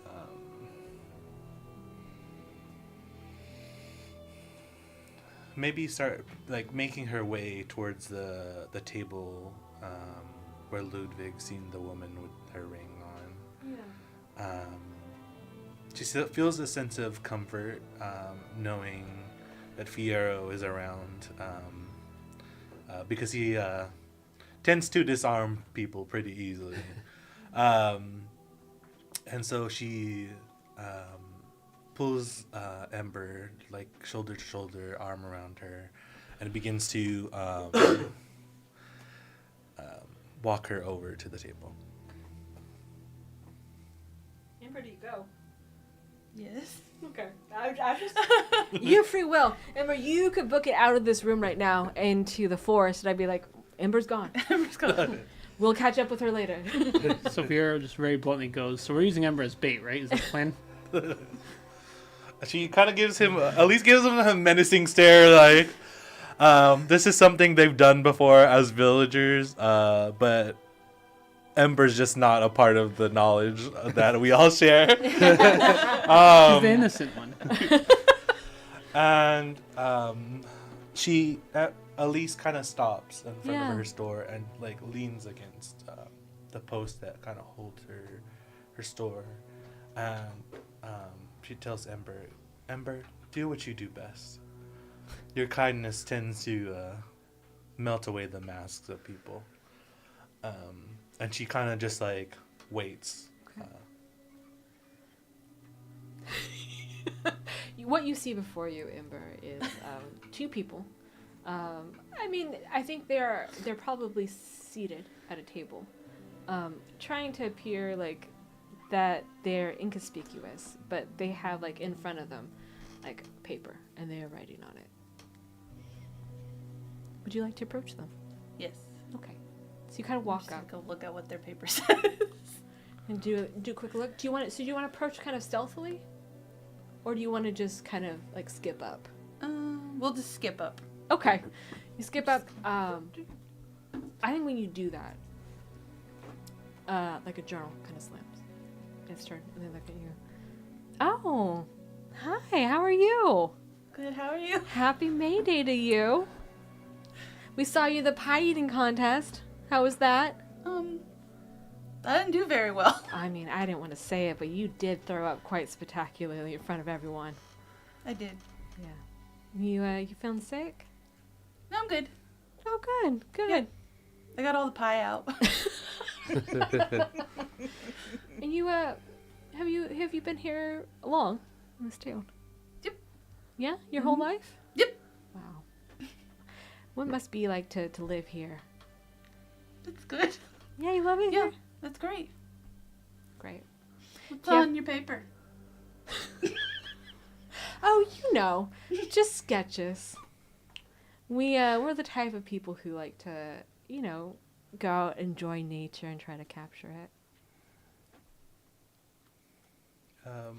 While she kind of sees like Ember trying her best, Yeah. she approaches, puts her fan up, Yeah. and she kind of bumps into Ember, and she's like, "Here, hold this potion," and it's like a nauseating brew. Oh, yeah. That just like she kind of puts it almost against her like face, so it like pulls that like bile up once Yeah. again. I'm like, oh no, are you okay? And she kind of pushes her body Yeah. towards the journal. Oh, like they immediately react and they take it up and they're like, oh, we're sorry, we can get out of your way. We're just sightseeing. Sightseeing. Ugh. That's what they always say, sightseeing. And then the next thing they want free food, and then the next thing they want us to help them, give them lodging for free. Like Oh, we that already would have never- nothing. Oh. We already secured housing in the inn. They've been quite wonderful to us here. Oh. While all this is happening, Fiero's slowly just sneaking around the backside Okay, roll me stealth behind check. these guys. Is that 20? Yee. Fuck. No. It's a 2. Okay. I will keep that in mind. I mean, I'm a clumsy idiot, so that's fair. You also attract a lot of metal. Yeah, I still have some pitchforks stuck in my legs, so. Yeah. Not the tink. I'll send a message to Fiero and I'll Yeah. say, make sure you're quiet. And I just not nonchalantly just, okay. Yeah. Okay. Yeah. The spell, only you can hear it, and then when you reply, I'll hear what you said no matter where like you're at, as long as you're within the distance. So. I think in this moment, Ika is kind of like unfamiliar of our like way of living and the way the villagers kind of interact, and I kind of look at her like, come over here, like help, we need help. And as I kind of like turn back, I go, oh no, you my age. I lay across the table, so drastically, like almost like against their bodies, where they're like they can't even get up from their chair because I'm like pressing them against the chair. I just can't. I'm fading, rooting. Get my elixir from the shop. I'm fading. I think probably about this time the wife, right? Like looks at you, and because the husband is there behind her, and it's that one. She's the one. She showed me it. And she's gonna look at you and be like, I feel like this is a lot of theatrics. Theatrics. That's what they always say. Simply because I'm an elderly woman and I have some grace and poise to me. I feel like you're trying to get information from me. Information? Never. I should have realized that this one, Ember, is not nearly as, I don't know, sweet and innocent as we thought she was. How dare you? She's the sweetest, most innocent. I assume that you sent her here to... She has a soul cupcake. She has a soul cupcake? Does that mean anything to you? No. Should it? I'm sorry, like, you eat her cupcake and you feel her soul? Like, what are you talking about? Never mind. Okay. Never mind. As this huge distraction's going on, Fiero's finally come up behind them and is reaching for the journal. Yeah, I think you get behind them, but you do not get the journal. They're like, okay. Obviously you want information. Why don't we just do this in the civilized way and ask each other plainly? Take a seat. She at least gets off the table, flips her hair back, and pins it back up perfectly, and she like sits with her legs crossed. Yeah. Now we're talking. And she'll gesture for all of you to sit. And she'll look at you and be like, look, I don't want to cut more people in than I have to, but you guys seem like the nosy type. The type who won't just let something drop. There's a hag who is made a machine to get out. The Rift Cutter. But there needs to be a power source for it. And that's what we're doing. But that's where we're gonna go on break. Okay, so what's going to happen is we're going to go on a little quick 15-minute breaks for those of you who don't normally watch. We're going to take some time. I'm going to set up a cool little map, and then when we get back, I'm going to read some donos that have happened. Some very lovely people have been donating in chat or gifting memberships. And I'm also going to read our lovely patrons and our members who we could not do anything on this channel without you. I would not be sitting here if it not for you. So, yeah, go ahead, shoo, afuera. Go eat, whatever. I'm white. I love you guys. You guys, we're gonna go to break, and that should be darkness. No. Open, close.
Welcome back.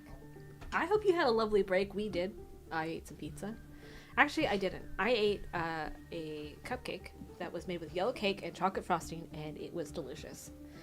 And I know Lex ate one, and she was like, these are good. I made them, and I was surprised. They're good.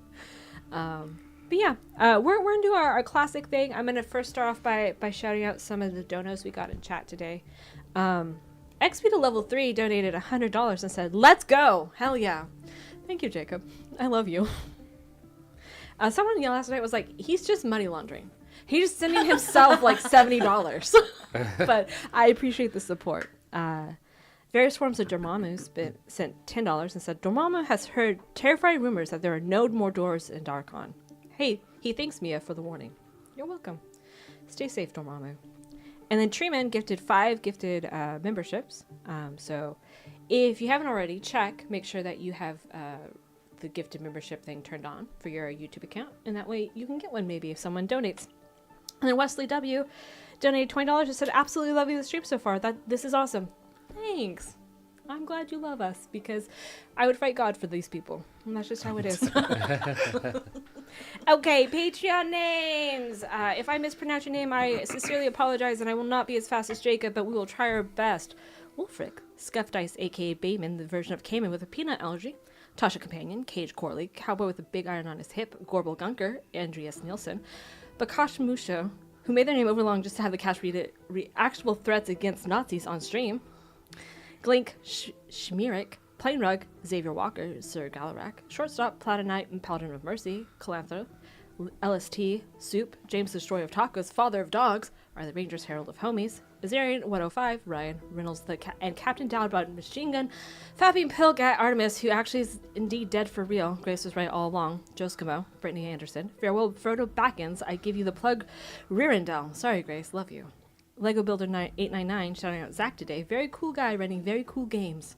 Nulf just scared of change. What if Daddy Jacob and Mommy Spinus never come back? That's a good question. Hair Arcade official recognizes Lord Goob as King of the Milky Way. All hail Lord Goob. Stainless Helena, Emma Wolf, Sick Joy, Shishta, Sally Owl, Treeman, Redbeard, One Sack, One Loan, Death Wolf, payment declined. Bob said hi, he made his name overly long just to make the cash reader like this for no reason other than his own amusement. Reptilian Data, it's been a while since I got dice, and RB just sent me an email offering me their official metal dice set. Look, we're looking for that too. Big Hoss, Skip the Goat, Dark Lord Dormammu, Reigns Eternal, God's Favorite Narcissist, Alice Lilybottom, Shuriken Sean, once again reminded that the character death from Discworld sits perfectly in D&D. Barden, but if my OCs are going to keep living in my head, they better start paying rent. Zach saw Eris more in an apartment and couldn't help say, damn bitch, you live like this? Okay, leave her alone, she's great. Fancy Arthas, Will Pratt, possibly related Chris Pratt, Pamela the Hood, Mama Love and Papa Joy, and Josh Travis. And those are our patrons. Thanks for supporting us, guys, on patreon.com. And now for our members. Uh-oh. Oh, we're fine. I reloaded it, and I thought, oh, they all disappeared. We're not reading anything now. They're all gone. It's great. We're going to take a deep breath, refresh the page, and Jasper Crowley, Shadowcraft, Xavier Walker, Grant VB, Porky, Cyrus, Scuff Dice, House of Cards, Whimsy Scott, Bell Velga, Wintermute, Spaghetti Omelet, Throwing an Elk, Trotting Troll, Lord of All Frogs, Jay Quartz, Cage Corley, Ashton, Aiden, Bauman, Nom Nom Fish, Ironclad Bard, White Legs, Papa Rose, Tech Guy, Lord Goob, Sir Galarak, Sarah Van Atta, It's Floods, Fjord Focus, Falling Leaf, Brandon Penman, Shark Enthusiast, Jack of Spades 101, Dan Bissell, Last Me Liege, we're out of Z Pancakes, Arrow 22, Corbin Your Mom, Baku Mushu, Jackie the Scatty, Captain Dadbod, Paul Erico, Velvet Nightmare, Sloan Running, 501 Ghost, Dave the Grand, Mage God 8989, Leona Dawn, Ein, Discomatter, Plata Knight, Dresden Art, Bugs in Jars, Shinji, Meme Strider 707, Saint Mia, that's me. That's me. Zach Martin, Corey Bouchon, Ben 5 Eva, Frenzied Boar, Robert Linsman, Melder 95, Catchers, Lita Yeezerman, TG Bojangles, Mimi M, Mark T, Dennis Parsley, Order for Boss Hog, Driftwood, Sleevey, Garrett Easler, Ellie, Jensen Alzer, Ala Bayard, Dennis Gadomazu, Shalana Wow, Oliver Winch, Master Bobio, Daniel Morton, Duskin 2 and B, Michael Badger, Anxiety Opossum, Ken Julian and Josie Stay, I love them. You ask Emma, okay? That's on Emma. Epic, Astral Hippie, Morzuni, Trigger Happy Elmo, Snow Chris, Miniature Q, Luke Stowe, Brent the Bubble Ruler, I'm sorry. Don Mon got good, 3-3 fun. I can't read anymore. My eyes. You've reached a limit. Ah! The one who goons. Oh, that was an unfortunate timing. I am Curlo249. Marvin the Martin. D's what, sir? Snake Cheat. Lego Builder 899. Boulder Games. Damien Ironscale. Shannon LeBolge. Dollar Store Off Brand. Forever Freya. Esif. Sly Simon Jack. KT 12, Beaky Hats, Dade Williams, Man Ray, Hair Dryack, Classes and Cake, Mac McCann, Mr. Corny Cargo, Katara Laracy, Seclusive Chaos, Binary the Scrap Robot, Bitter Nathan, Captain Bluebeard, Riptide, Anthony Laterio, Tobias Wildfang, It's Gwyn, Happy Wolf, Master Cam 12, Pixel Fox, Base Sal, Prof Wheaton Kundi, One Pigeon Imp with a Broken Neck, Kyle Squishy, Multi Super Marion, Omar Tejada, David Lewis, Utter Love Ghost, Owen Gaffa, Risen with the Tism, Binder Binate, Big Toadie's cousin Pooper Schittenheimer, Duchess of Slots, Various Forms of Jumamu, Crimson Bryant, Julio, Shitty Octopi Lady of the Drive-Thru, Lord Latarius, Riley's Rangers, Daniel B, The Golly, Dodo, Skedaddle 16, Vale Ridge, Blaze the Arcane Anomaly, The First Noel, Daedric Assassin, Brittany Anderson, Will, Parallel Alley, Expo 37, KFB Guardsman, Jack Mar, sorry, this one's gonna break me. Jack Marpinoff, but with an Australian accent. I can't do an Australian accent, so I'm sorry. Kayla, I can't. I'm just incapable. Have Emma come in and do it. Kayla Salai. Dana A, the Red Duncan 6'4", Raven, the EP Snorlax doing his sick backflip, Bingus Wingus, Ethan, Gamer Not Found, Greyhound Rush, Batty Bell, Barden, Pavi, Panda Knight, Vox Ratio, Calantheralis, Corvidai, Elder Akuma, Soret, Bryn the Brain, Brain the Bryn, Ethan Bishop, Dimigray, Sister Schemo, Servant of Ginjafan, Darth Styx, Treeman, Severez, Butternut, the Impregger, Morgorna, Axel, Mad Harrier, Agent Immortal, Henry Scorp, Sullivan, Danny Dorito, Nerdy Zookeeper, Revan the Fire Mage, Ghostly Unicorn, and John Booback. Hell yeah. Good job. We did it. If you want to hear me or Emma read your names off, go ahead and join members. We'll Thank you. definitely do our best to do that well. If you do join members, you get a full hour of additional podcast, the ability to use the cool little emojis in the chat. We have my favorite, the Dread one, that's like, screaming. That kobold, I love her to death. You also get, the ability to put memes in the Discord for initiative, which we're about to roll right now. So if you want to be able to participate in members' meme, you should join members. And that's all.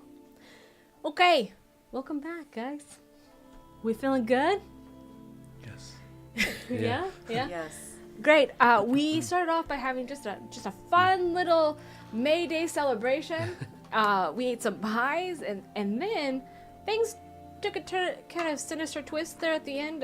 There seems to be people from the south who are trying to, corner people. And before we went on break, you guys set them down and we're talking to them, and they're like, hey, we're gonna level with you. There's a hag who has a way out, but we need a way to power it. And I was like, we go on break here. But now we're back. So, you guys are all sitting at a table. And she's looking at you and she says, we talked to the hag. She has a way out. She has a machine that will rip open dimensions so that way we can leave. But we have to provide the power source. I don't think you're going to like what the power source is. But if it's that or stay to be eaten by whatever's in the mist, I'm going to tell you what my plan is. And I don't want to get into combat with you guys here. I'd rather you guys just, help us. So what do you think?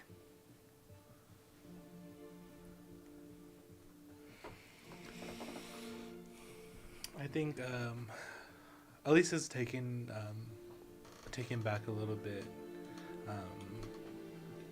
I think she's grown accustomed to the comforts of life that she has now. But I think when she hears this, an opportunity to escape, that spark begins to embolden a little more. And she says, "I'm in," Yeah. and she kind of looks at the others to see how they feel about it. Is this opportunity to escape for everybody or just for the hag? Well, I mean, I assume you would have to go make a bargain with her, like we have, but we're providing her with a resource that she needs. So she's willing to make an exception. I assume she's not going to try to funnel the entire plane through. Fair. But 5 more people, maybe. It's up to you. And the cost is innocent lives. I mean, it doesn't have to be innocent, but we do need a lot of lives.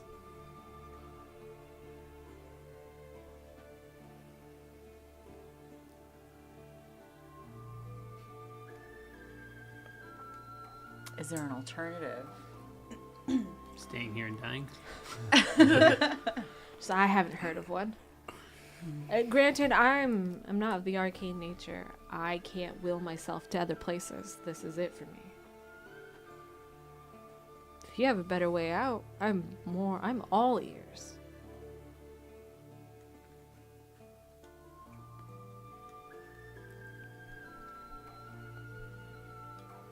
It just seems like every day something else is gone.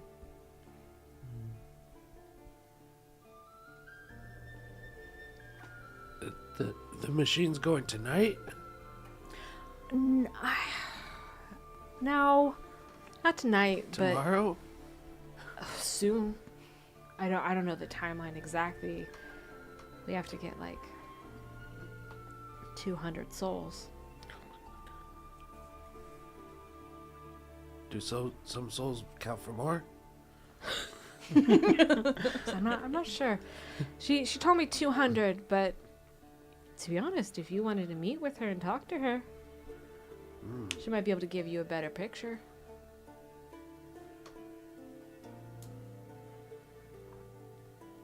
You can take us there? I mean, she knows the location. Oh, yeah. That's right, you gave her a note. Well, I didn't give her a note, but one of my people did. Is it a night hag? You said those were not good. Yeah, right? what kind of hag is it? I mean, I don't think we should be discriminatory here. Oh. She has a way out. Do you really want to start looking the gift horse in the mouth? In the hag mouth? Hag mouths are gross. I'll never look in those. Well, their breath is vile and Only hags. Subscribe and all that. click the link down below.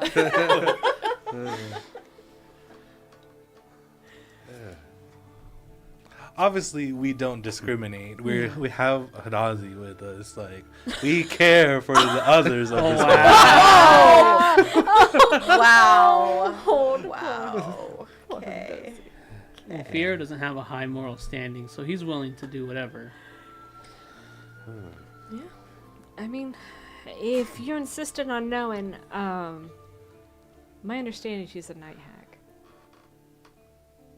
That's what I foresaw. A night hag? A night hag. Yes. Do you foresee her as being the salvation of us all? Do you have any coin? I know your ways, old man. I saw you shake down that child.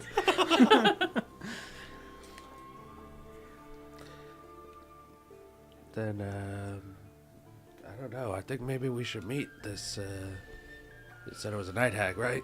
Yeah? Okay, yeah, night hag. Do you have a name, or do you just simply say, "Hello, night hag"? Come hither, night hag. Night hag, how may I bargain with you? I start by saying hello. exchanging names, but you know, that's on me. She goes by Styrixian. Yeah, she's. Sounds like a disease. You can tell her that. She'd probably laugh about it. Maybe. She might come to visit you in your dreams, though. I have a few of those. Ex-husbands always tend to visit. They linger about. Tell me about it. Okay, well, if that's it. I think we kind of move away from them and kind of just like gather amongst ourselves. I kind of bring them in my shop to avoid ears and eyes on us. Yeah. I, for one, feel like it's a good idea. We haven't had hope in a long time. We've just had dread, the same view, the same thing every day. What's a little bargain?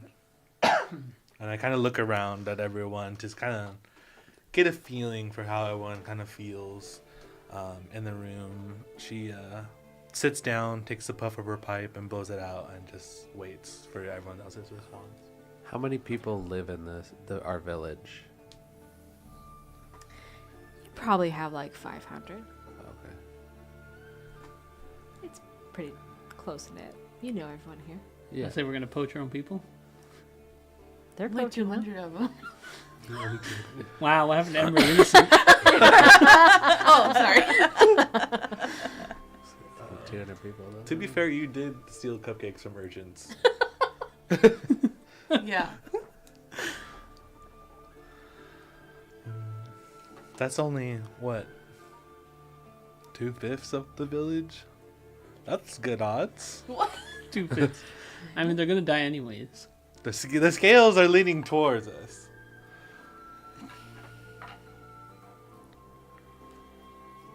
There's got to be another way. I mean, maybe we have to talk to the hag to find out, but we can't condemn 200 people to death just so that we can get out of here. If we get out of here. If we get out of here. Well, it doesn't hurt to talk to her. And I think now that young boy that came to see me earlier today, that his sister might be one of the people that this hag took. I need a drink. I mean, she may already have some souls. It may not be 200 that she needs. But That's true. is the ritual willing souls, or is it like anybody? Like, do they have to approve of it themselves, or can they just be, you just basically put them into the ritual circle and they just take them? Question for the hag. Consent optional. Yeah. Yeah. Well, we don't know anything until we start asking questions. It's true. And maybe I'm a little too hasty to sacrifice to get out. Maybe I'm just a little bitter. But maybe Ika's onto something. I think the best thing we can do is go to the location and ask some questions. Sounds like a plan. Agree. Enough. You guys gonna wait till tonight? Yeah. Rest is always helpful. Prepare for combat. My dramatics definitely wore me out. Valid. Is there anything you guys want to do in between that time? Otherwise, I will fast forward us till then. I'm just giving you an opportunity before I just place you somewhere. I think I'm just gonna read about hags until then. Valid.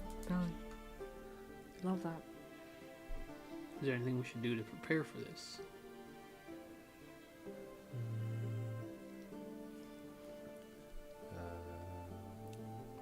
I don't think so.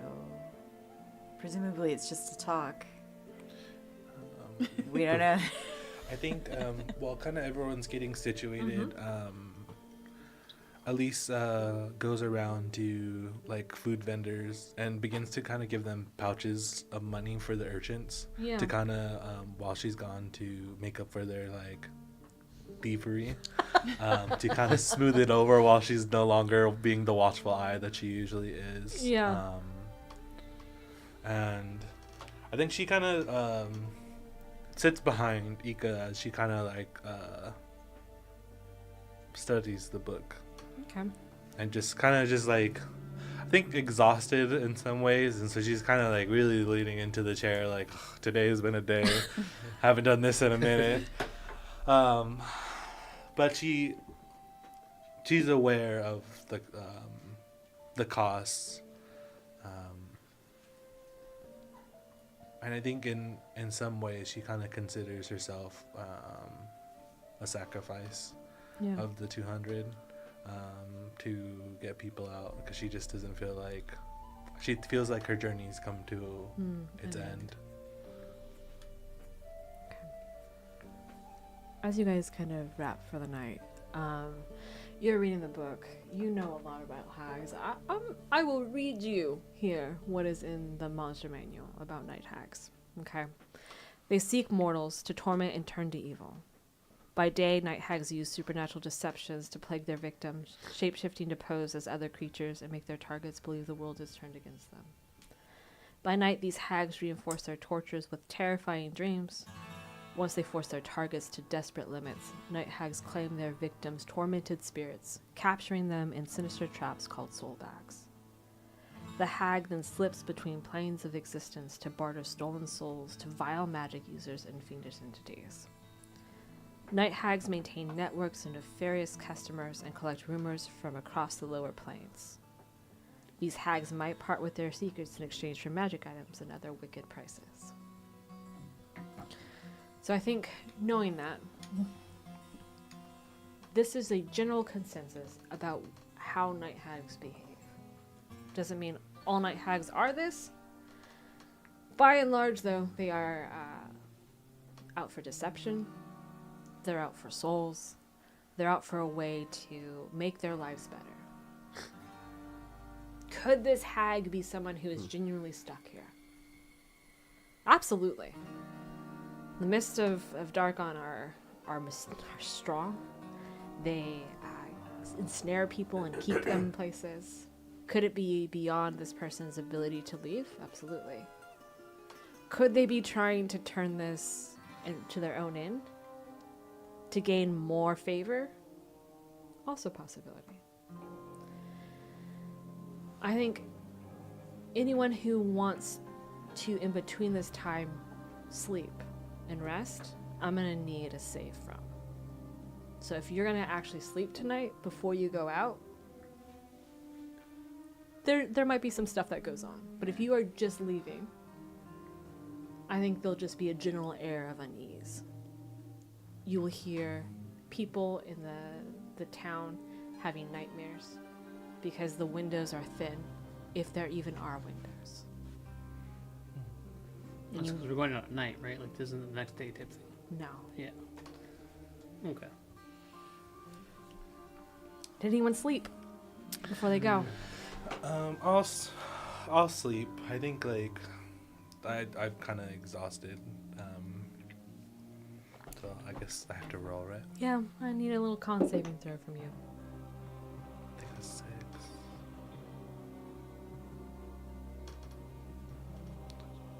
I got an 8. Got an 8. Okay. Nightmare. Okay. Is anyone else sleeping? Rubik probably passes out. Okay. Make me a roll. Is this magic? It is. Okay. I have gnome cunning. Means I have advantage on intelligence, wisdom, and what kind of? It's That's a- Constitution. Yeah, it's a con Okay, save. then never mind. None of those. Oh no, Oh, no. that Oh, is no. a 6. No. Ah. No. I'm Anyone gonna else? Drunken be- I'm gonna neighbors. get nightmares. I'm not sleeping. Yeah, no, I'm good. No, I think between hearing the hearing the villagers like screaming in their own sleep and everything Yeah. like that is disturbing. And with what I'm reading in the book, like it is the stuff of nightmares. I don't need to Yeah. be asleep to experience what I'm reading. So yeah, no. I imagine like you're sitting there reading and Ruvik's just like in a chair and he's like, probably not a good idea to fall asleep tonight. And then you like turn the page and you look over at him and he's like, Passed out. he's passed out. Absolutely. Are you two staying asleep or staying awake? Yeah. Good. You two, my dear sweet Elise and Rudvig, you do not sleep easy. You first slip into sleep almost unnaturally, and it drags you down hard. It has been a long time since you've had a nightmare like this that was convincing as if you were living it now.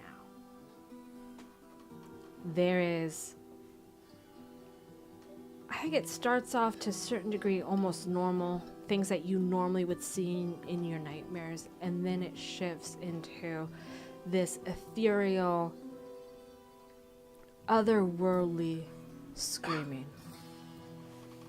Almost like a grinding of bone that happens, and you cannot escape the noise.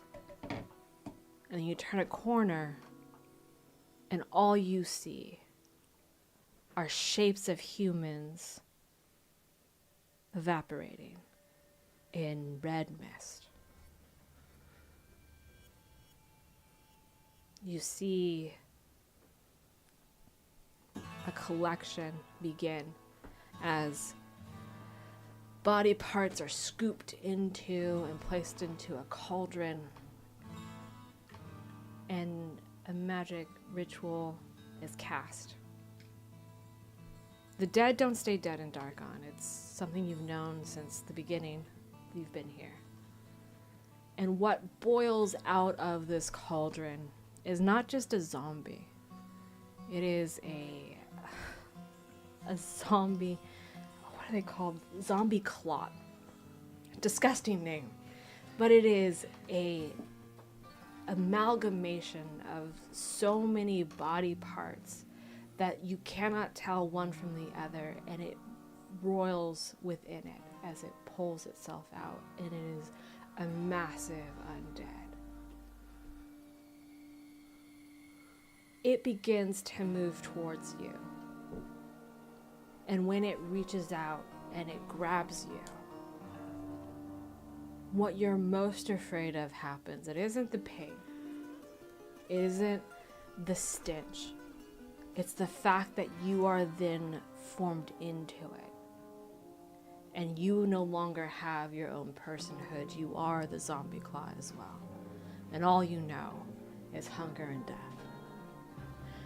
You're gonna wake up, thankfully, but you're gonna take 2 points of damage that you can't heal. No. Yeah, I know. You're level 2. I was gonna take a lot more, okay? And I was like, oh, level 2. Let me get you a picture of a zombie club, because they are the most disgusting things I've seen today. Today? Today, yeah. Is it like a bumbleclad? Kind of. Ew.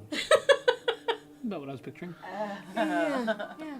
There's just a little faces in there. Yeah, that's all. Okay. You wake up. The moon is high in the sky. It is 1 a.m. Perfect time for you to venture out into the woods. You've been here before. You know the way. Okay. Who's gonna lead you out? I mean, I think as the barbarian, I should probably be up front again. That's probably a fair point. Yeah. Give me your marching order. Barbarian front. Let's say the road is 2 people wide. Do you want to go single file? No. No, I think we should Double up. double up. Yeah. Okay. Barbarian. Who's next to the barbarian? I'll go next. Our monk. Who's in the middle? I can be in the middle. I was saying, I feel like, A little that's kind Ember of in weird. the middle. Yeah. And then, yeah, A we'll little go in the back. Rudvig. And then Elise in the back. Yeah, I'll be in the back with Ludwig. Okay. Perfect. As you guys make your way into the forest, you've done this 100 times before. Even leaving this late isn't necessarily weird. You guys come back from trade routes sometimes at odd hours of the day. And the woods are used to being tame enough because of the presence your village has here and the power it exerts. But as you walk into the woods, there is an air about it that you have not felt ever. It is unfamiliar, the woods are. You see movement, but you can't ascertain what it is. You don't know if it's an animal, you don't know if it's a zombie, you don't know if it is some other creature just looming in the darkness waiting for you. And any comfort you would have had from being home vanishes. Every step on there, every crack of a stick is one more jarring note of an unsettling trail as you make your way to this clearing with the hag. I think weighing on all of you is before you the possibility that you could leave Darkon, potentially. This could be your way out. But you will have to kill 200 people to do it. And that's if the hag is telling you the truth.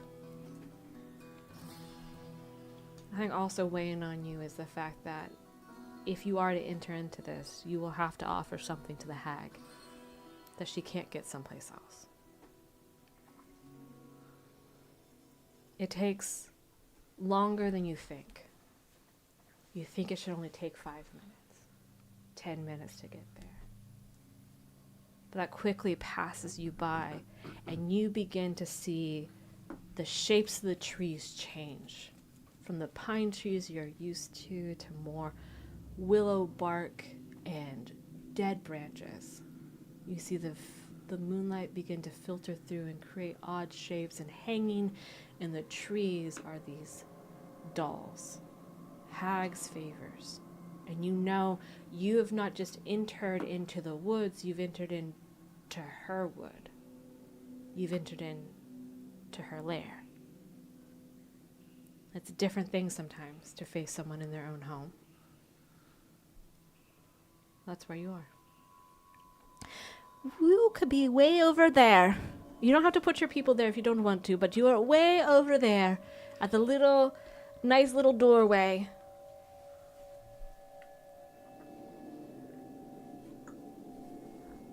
And as you enter, you will... Yeah. As you enter, you see a hag on a dais talking to these skittering skeletons in front of you. On the, DM's right side, there's going to be a little cage midway through. And in it, there's like 20 children.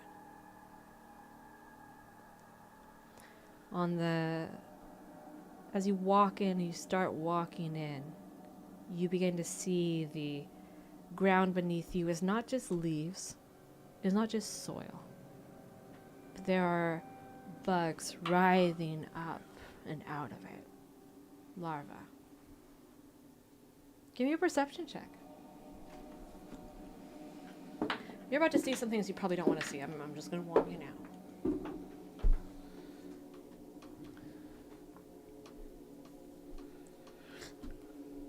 My passive is better at that. You gotta try new dice. I am. I pulled out all my d20s. Have you tried the big dice? Roll the big dice. That was worse. Doomed today. I got 11. 11. You said perception, right? Yeah. So my passive perception would be 13. Okay. What's your active? 12. 2. Okay. Okay. That one, right? Yes. I got 19. I rolled 19. Love that. 14. 14. I think for those of you who are below 50, there's something unsettling in the way these move.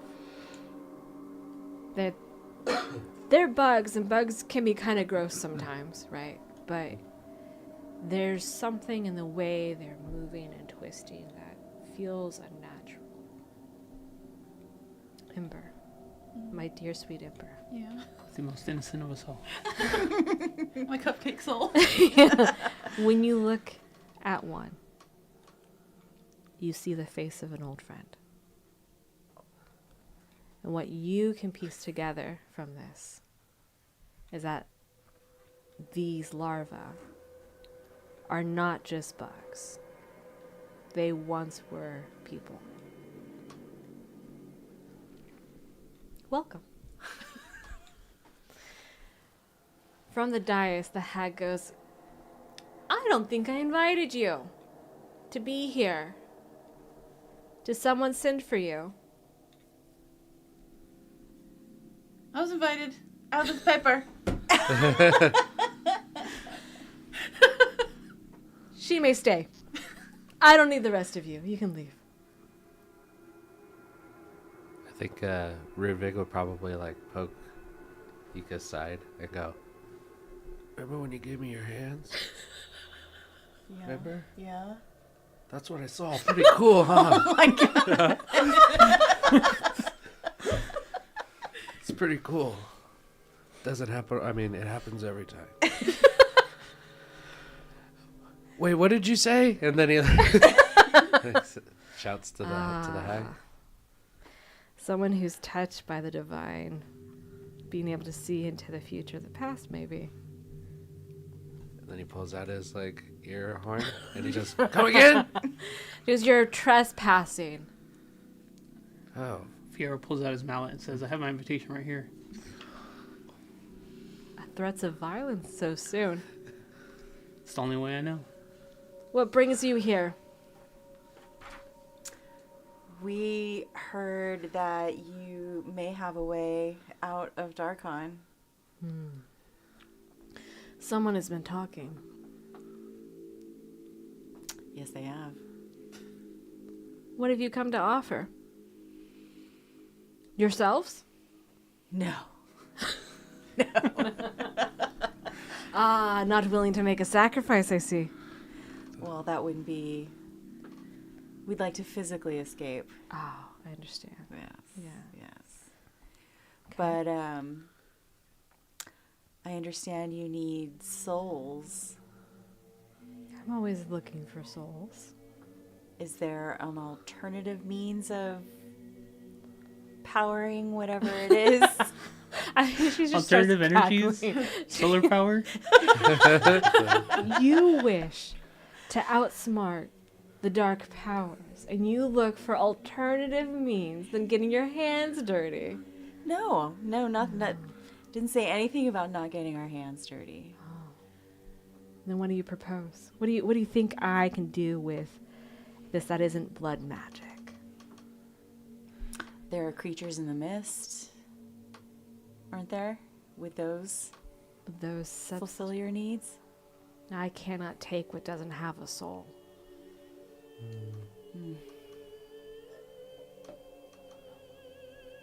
What about artificial souls? Like soul light? What do you... So that, diet soul. 0 sugar souls? What do you mean by an artificial soul? what if it was mechanical in nature, a construct of nature, with ancient power sources that are outside of our control and outside of our knowledge? Do you have a way of getting them? Possibly. Are you trying to fib right now? No. Little granny. If you can. It seems as though you've come because you have a desire but not the willpower to escape. There. She, Do you know to know a truth about Darkon? Elise. what's better than the truth? You cannot leave if you have hope of leaving. I think she kind of just breathes that in a little bit.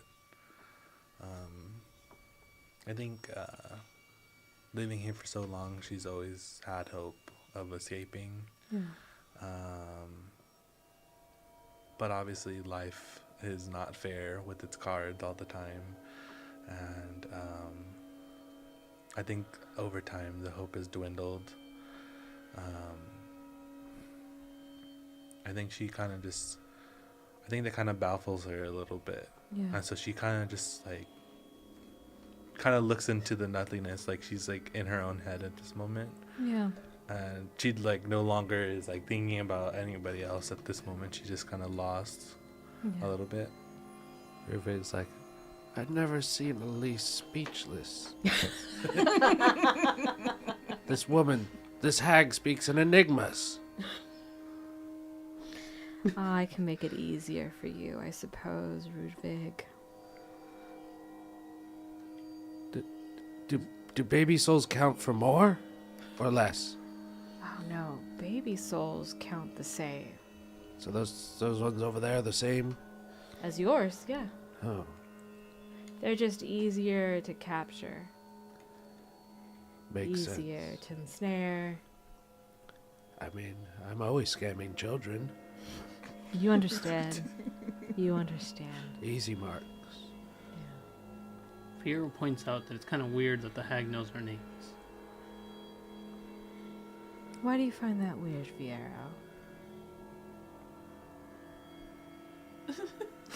Do you think I don't know you? I mean, I don't even know me. I'm still wondering if I have a soul or hope to get out. You live, you breathe, you walk amongst us. Would you like to test it to see if you do have a soul? No, I think I'm good. That tells you more than enough, doesn't it? Because I've been looking, as I always am, for power. Because the Darkon is crumbling. But something has to take its place. She gestured behind her to like this machine, right? She goes, this is a ruse to capture idiots who are just looking for a way out. The only way out is not to leave, but to rule. And I can only do that through power, through souls. And if you won't bring me souls, then I can take yours.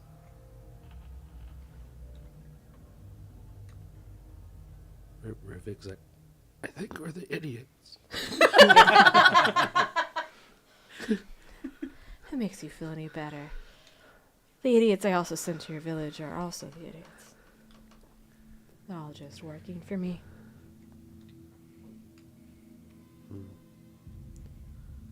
It's a pretty good scam you got going. Thanks. From Takes one to- scammer to another. The respect I have.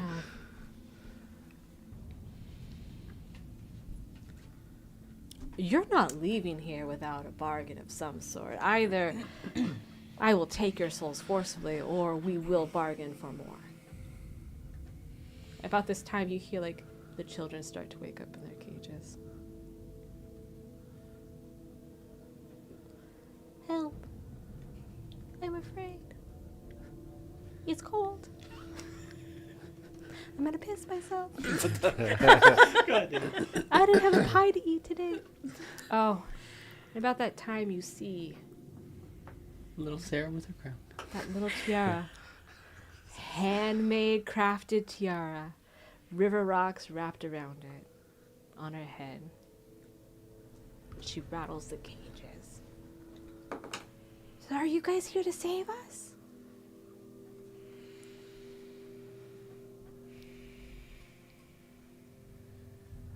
Are you here to save them?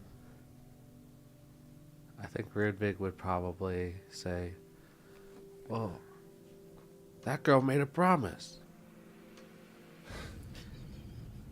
That one right there, she won. She's got to bring that tiara back. To where? To the town, to a village. Oh, do you mean your town? That Yeah. the mists are rolling through right now? Do you mean that one? Oh, I don't believe you. From one scammer to another. Yeah. I can't blame you. I don't. You could try to go see. I would be obligated to stop you because you're leaving with something valuable and I'm not about to let the fucking mist take it from me. The tiara? Yes, Rubik. The tiara. That's what this is about. It powers the machine. It was under our nose the whole time. Should have won the pie eating contest. I tried. Those pies were gross. I think the time for violence is upon us.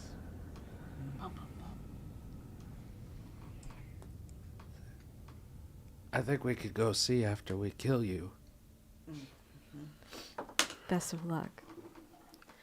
Let's roll initiative, guys. This is the time I told you about, where you send me the memes, and then I look at them, and then depending on whether or not I laugh, I do a little chuckle. I'll give you a bonus to your initiative. Pepper, do we have a meme from the Discord? Oh, God. I think I sent mine to Discord already. Perfect. I will perceive it. I remember. Wait. One zombie clot. I mean, what? No zombie clots here today, guys.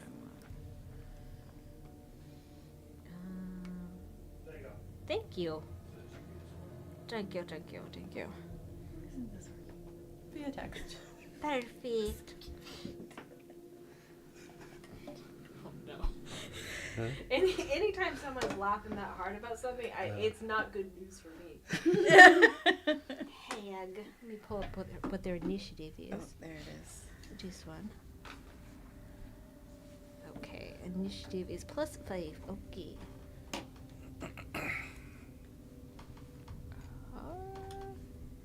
Okay, let's start. Boo Boo, what is your initiative? 23. You had a 23, and I'm going to take a little look. Take a little peek. So look at that. That's pretty good. That's pretty Okay, I good. was looking, is there initiative? Do I have that? Oh, Me, is that? all the time. Time. No. Oh, I missed it. It's just, it's like, oh, I got a notification from Discord. Oh, it's announcements. Same. I'll give you a little bonus for that. You rolled a 22, so you give it 27. Okay. Elise is at 27. Ember, what'd you roll? A 4. Okay. You could have a 9 though. Let's take a little look. So do I look at that one? Yeah, so it's +4, and then your roll, so it'd be. So 8. So 8. Eight, Sorry. okay. 8. So tell me more about yourself. Me trying to remember who I am, and this got a picture of a cat with the loading screen. Okay, so 8 plus 5 is what? 14? 13. If you say math, Thank yes. you. Thank you. I need Not that I'm someone not a who does mathematician, but it sounds right. that was like close enough, right? It just feels right. Vibes only. Fiero, what's your initiative? 13. 13. Okay, let's take a little look. Might be an 18. That's a video. There's a little gift. Look at it. A little Sylvia. Oh, head empty, no thoughts. Yeah, you have a bonus for that. So that's 18. 13, 18. Okay. Lizzie. 18. 18. Did you send it to me on Discord? I did. You did. People who sleep with their phone on silent or D&D really don't give a fuck about nobody's life. Look, if you decide to have that problem after midnight, that's between you and God, to BH. I spent 2 minutes staring at this, wondering how I set my phone to Dungeons and Dragons. Yes. I'm sorry. What did you say initially? 18. 18 plus 5 is 23. Oof. Okay. A little shall. You gave me a little squirrel. Squirrel. That's so good. What was your roll? It was a 12. A 12 plus 5. You get 17 for that. That's great. I feel like that deserves a plus 10. That was a big giggle. That was more than a giggle. You got the whole Oh. table. That's perfect. And then members name for you. Act 1 versus Act 3. I can fix her. Holy shit, I actually can. And then Shadow Heart. And then the only problem is I haven't finished Act 3, guys. So spoilers. Shame on you. Dang. Perfect. Okay. My little night hack did not do great. I can tell you that. Better than some though. What was? I'm sorry. What was yours initially? Mine was 12. 12. So it was right. I put down 17 and then I doubted myself. I was like, this Never. doesn't seem right, and then it totally was. Okay, what I will allow is for you guys to be like around the green squishy thing if you would like. You've made it that far, just so that way, our melee people don't spend 2 turns trying to run up to make contact with a witch, etc., etc. In the middle. Oh no, that's not you. I'm Where in do the you back. guys want Yeah, to be? I'm in. Right that? Okay. Okay. That's it. Yeah.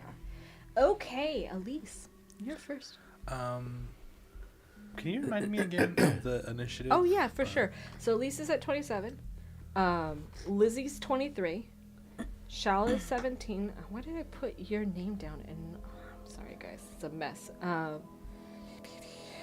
I'm sorry. Fiera's at 18. Shal's at 17. Ember's at 13. And my night hag is at 14. So it's gonna go. Let's do some arts and crafts right now. We'll just tear up some papers. That took forever to print. Yeah. Look, that's not my fault. It kind of is. I feel Printing. like. It's not a printing press in here. Yeah. We'll do Elise. Why did I write? Everything is wrong about everything I'm doing right now. Guys, don't worry about it. That's a big piece of paper. Yeah, it's not gonna stay up either. Help! No help's coming, guys. There you go. That'll work. They're in a 10-second delay. Give them 10 seconds. Not the. 10 seconds. Not the. Oh, this is the hag's bargain, I guess. Yeah. You know how I had that cool little villain speech? Don't remember that when I'm doing this and struggling as anything right now. Elise. And then what are they? The 10 seconds is over. I know. I'll now. I'm Kurt. Are I don't you? know if you asked him for anything, but I'm not coming to help with that. Thank you. I usually push his button. No. That's it.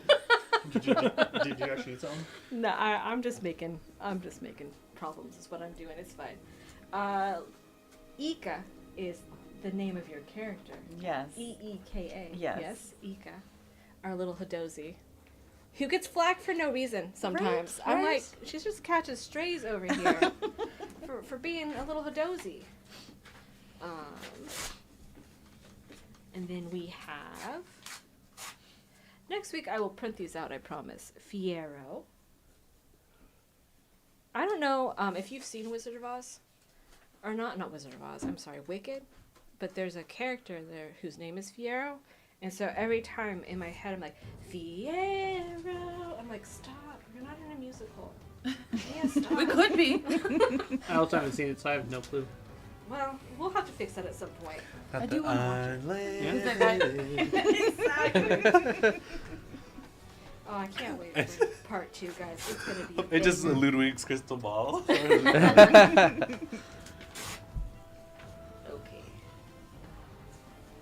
I like how all of them are gonna be different sizes. It's okay.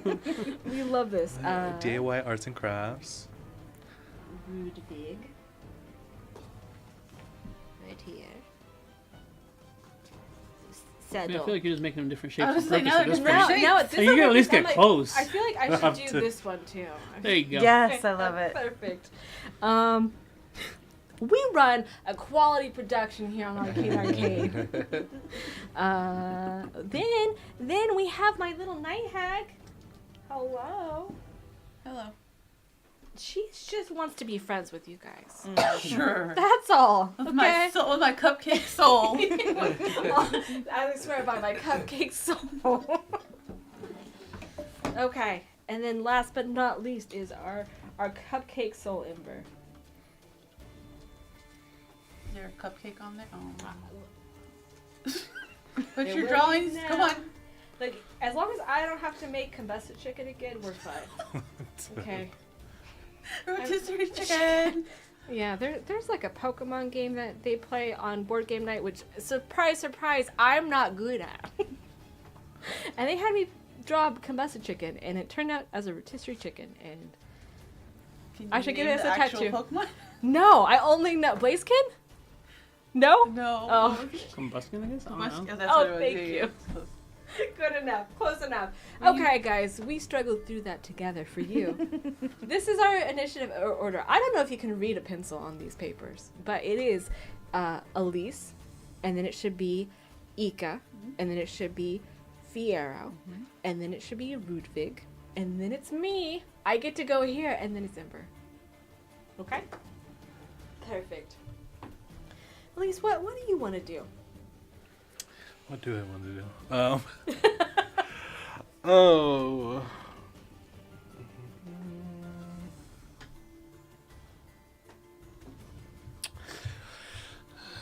I think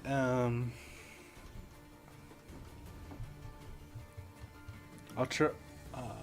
I'm gonna try to thorn whip the centaur without a head, Yeah, for sure. and maybe try to pull him into the pit of larva, or pull him closer to it. Yeah. We love that. Okay, what range does Thorn Whip have? You know what? I don't care. It's my D&D. I'm gonna play these spells how I want to play them. You Thorn Whip that bitch right now. You do Whip 5. it. A +5? Yeah, it's hold up. Do I need to roll? Yeah, you got it. You gotta Okay, roll let me roll. first.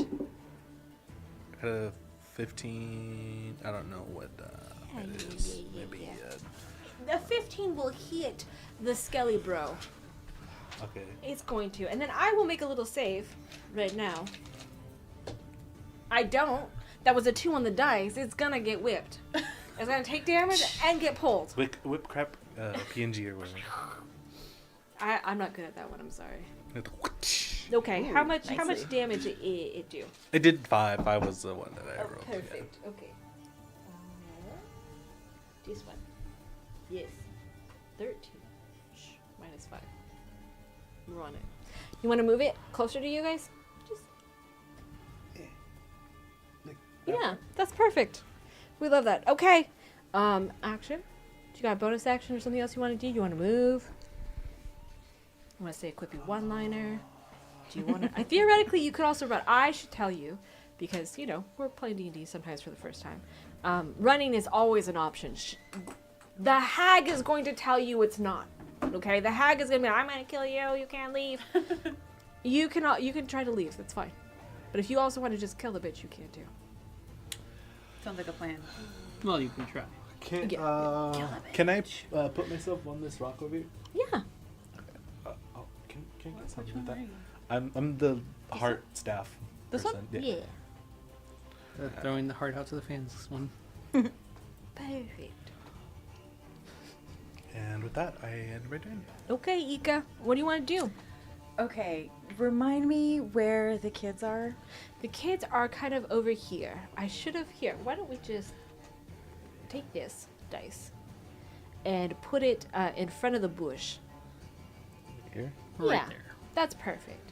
Okay. And imagine that like a 20-foot cage, so it's big. What's the cage made of? Bone. Okay. I was curious. What if it was metal? It could have been. Grab them and run. But you looked at me and I Spaghetti. panicked. I was like, bone. Okay. Yeah. Can I can I move up to the cage? And I want to use my sword to break the door open so the kids can get out. And then can I take my second attack and come up on this guy? Yeah, I think you got enough movement. You're a monk. Right. You're a monk. You have so much movement. We're level 2, guys. We're zooming. You can go ahead and... Why don't you just roll to hit the cage first? Okay. If you roll... As long as you roll above a 10, you're fine. What'd you roll? Oh. 5. Okay, 5 plus? Mm. Oh. That is the roll. That is the plus. She said that is the plus. Well, let me So tell you, that Ika. die is going into Okay. You're running out of die. You do break it, or you do attempt to break it, right? And I think what happens is the bones, unfortunately, are more malleable than you expected. Mm. They should break and shatter, but when you punch into it, it almost like it gives, almost like it's not just bone. Would you like to hit it again? I think I would. Yeah. Okay, let's try a new die. Oh, And now one. You punch it You're gonna again. punch You're a like, child in the face. you're so prepared now. You're like, okay, it's not going to break and shatter. Okay, so I'm gonna have to give it a little more force with it, and you punch it, and it just hits you like on the rebound. You're like knocked a little dazed, but Punch poor little Sarah in the face. Oh my Go god, ahead, no! Sarah, I'm so sorry. go ahead and put your mug right Oh. there at the thing. Knocks her crown off. Would you like another dice? I have a few more, but Okay. yeah. The dice yeah. graveyard. Somebody try. Come on. The graveyard. Okay, I think that is your action, your bonus action, and your movement. So, 18. Fiero. I am gonna run up on the one that Elise vine whipped over here. Yeah. Running up, swinging upwards with the mallet underneath the chin. Okay. Doing that. Okay. Love that. Oh, can I rage first? Absolutely. Bonus action rage. What does rage look like for you? I mean, you're this like sometimes amorphous shape, right? Yeah. That is metallic. There's no face to it. I think I just turn a slate orange, like when metal gets hot. Kind of Oh, like that. that's cool. That's cool. You just feel the like anger boil out of you, and Essentially, yeah. love that. All right, so D20, D20. 12 Uh, plus what is that? Is it plus the 6? yes. So 18. 18 will hit. And then the D12, Yes. D12. 5 plus 4 plus 2 is 11. Yeah, and you have a mallet, right? Yes. It's a great club, I think is what it's called. Yeah. Or what it's classified as. This guy is a skelly bro, and you are using bludgeoning damage, and that is unfortunately double damage for it. Oh. So you do 22 points of damage. You feel like what you're doing is the best thing you could possibly do against skeletons, as it disintegrates into dust. You bring down your great club, and it just bone dust. All right. That one was your done. action, bonus action, movement, done. Pull that guy over. Rudvig. Okay. The one right in front of you right there. The little It's first the horse. I couldn't see there's a tree. guy. Oh. Graveyard. Yeah, I think I'll move next to Ika. And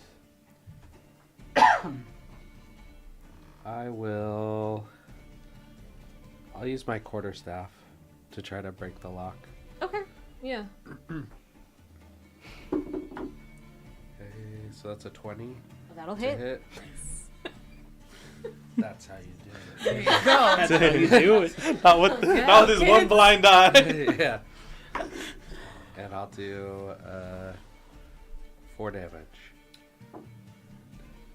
I Hit think it. that's enough. I think that's enough. Don't hit the kids. The lock Poor little breaks Sarah. off, and you're able to they're able to swing it open. I loosened it for you. Yeah. There's no time for this argument. We have to get this girl back to town to fulfill her promise. For a reasonable price, of course. Run, Sarah.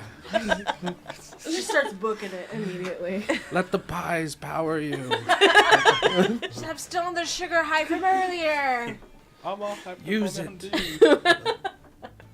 Flee like the wind. Tell our story. Story. Dumb. I love that. Okay. You're able to free the children. Do you want to move anymore? You feel good there. Well, I don't want to say I want to use the monk as like a shield, Yeah. but You I want to move? probably should. Yeah.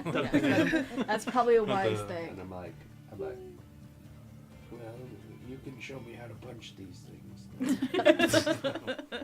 Loosen those bones. Yeah, get it. Okay. That is Rudvig. Now it's the night hag. It's now my turn. Okay, my turn. And from the larva in the center,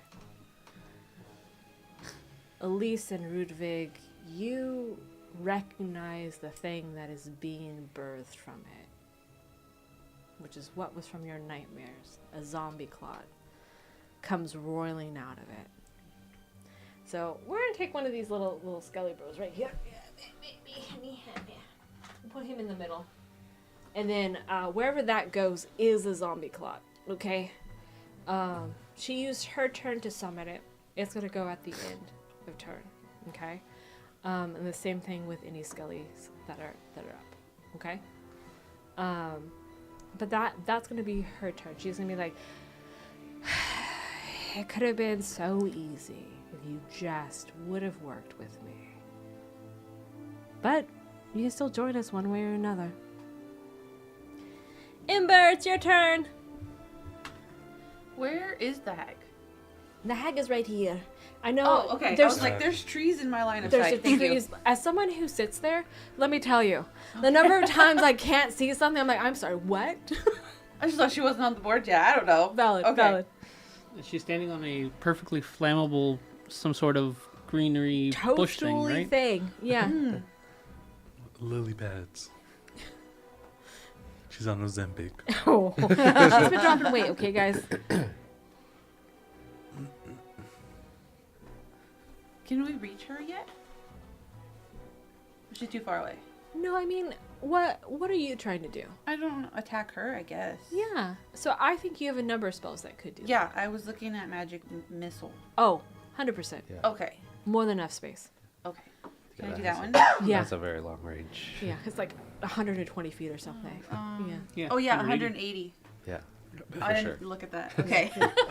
You could probably reach like all the way across this. Yeah. Let's You, go and back you around. want to hit the children, you can. No, Okay. No. Let the kids go. Let's go eat Sarah, that give me nasty that pie. crown. Yeah. I was shouldn't have made to win. It should have been you who threw up. Okay. Some of them did. Look, I told you I was going to say some dumb shit on here. And now you have nothing to worry about. I should have been you. Okay. The cool thing about Magic Missile, you don't have to roll a hit. You just roll damage. Oh, okay. So Yeah. what do I believe it's a it's D4? It's 3. I think it's 3d4 or something like that for sure. Dart deals One. 1d4 plus 1. But I think I'm sorry. Your strikes are simultaneous or in one hit or several hits. Magic One Missile. hit creature or several. I think it does like 3. I think you Yeah, so you it's- can target 3 different targets Yeah. with a magic Yeah. missile. It's So it's 1d4 You- for each one. Because you create 3 of them at once. Oh, okay. but it says you can attack them all at one single thing or at 3 different things. So I Yeah. said you could hit Sarah. I don't You want to look hit. at- I don't want to hit Sarah. I'm I'm not not trying to get that beat you crown into back. anything or anything, but like, Sarah's right there. I was like, Ika took the opportunity. You can do it too. Bunch of kids. Do you want it all on her? Yeah, Okay, perfect. Roll me 3d4. that's this Or one. 1d4 3 times. Yeah. Yeah, the little spiky One. Okay. 1 okay. plus 1 is 2. 2, So that's 3. 4. 5, 6. 6 damage. Well, and then each one just has a base 1, I think. It's a plus Yeah. 1 for each one. Yeah, so Yeah, Plus it's one. plus 1 to all of them. So each one is like, it's 1d4 plus 1, 1d4 plus 1, 1d4 Yeah. plus, so it winds up 3d4 plus 3. Yeah. It's math. Okay. No, it's 6 damage. You do you. She's got 6 damage on her. It's Okay. great. What does your little magic missiles look like, Miss Baker? With your little bread wand out. That's a good question. You feel like it's kind of like, do you think it's themed to your baking? Sure. Yeah. Okay. Maybe some icing. It's frosty. Just magic ice. Sure. It gets everywhere, you know. Yeah, that's true. It can Perfect. We love that. She's gonna take 6 frosting damage right now. 6 frosting. just. She's lightly frosted. She is lightly frosted, and she's like, oh, tasty though. Do you want to move anywhere? You gonna stay there? I'll just stay there. Okay, perfect. Be advised, there is a giant zombie thing in front of you. I'm like, Oh, yeah, that's the true. big clock Yeah. thing that we got a picture of. It Oh. He looks Can I less just- intimidating can I right just- now, but he is intimidating. Yeah. There we go. No, it's perfect. No, for sure. Deforestation. It is my Skelly Burst turn and the Zombie Clot turn, and the Zombie Clot is probably going to go after Rudvig and also our dear Monk Ika, because they let out the kiddos. No. No, Run, not Not the Sarah. children. no, Do you want the crown? flee. We'll take a little roll on this dice here. Okay. Plus 5. That is going to be 18 to hit. Yeah. Yep. Okay. I think I can only hit one of you. Okay. So I'm gonna hit. I'll hit Ika. Okay. Okay. My D8. So many D6s. It's a D10 and a D10 and a D6 and a D6. One moment, guys. We're gonna find a D8 You want together mine? here. Sure, I'll take yours. Or why don't you just roll it? This one, right? No, Yeah. that's 12. Oh, this one? Nope. Which one is it? This one? Yeah. Oh, Yeah, sorry. 8.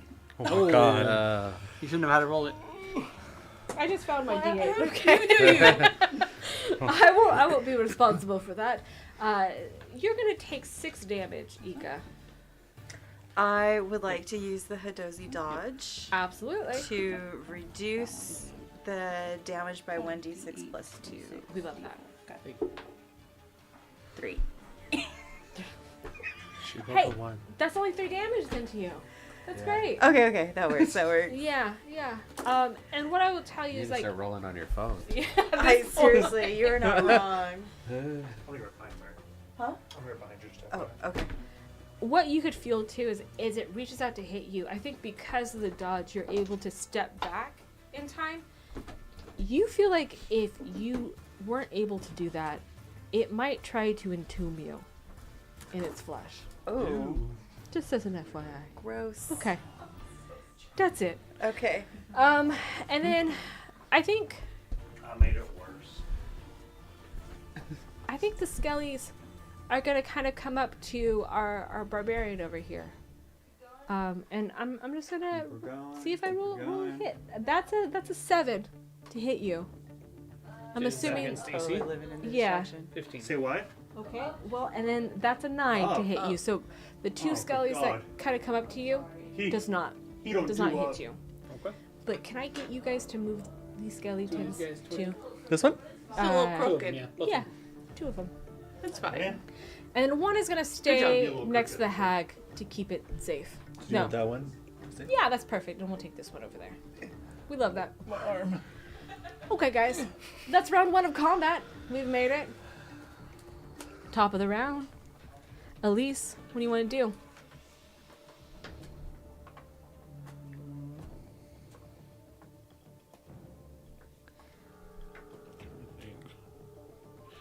Okay, I'm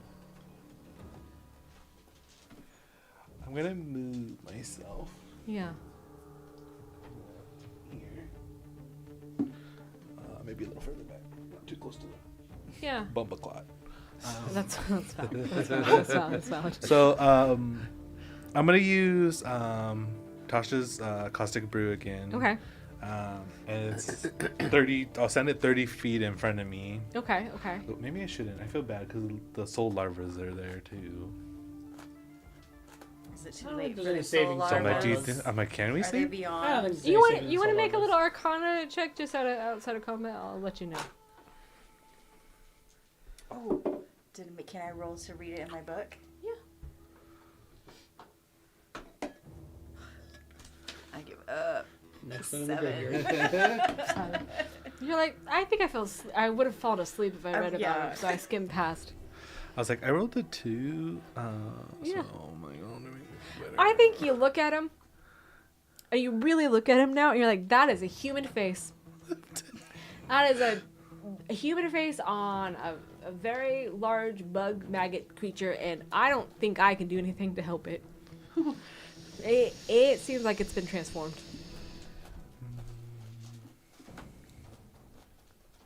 I'm trying to think. I think what I'll do. I would say that's a good what, like 15 feet, maybe. Probably. I use the rest of my distance to kind of collect with the people over here. Yeah. And I'll use.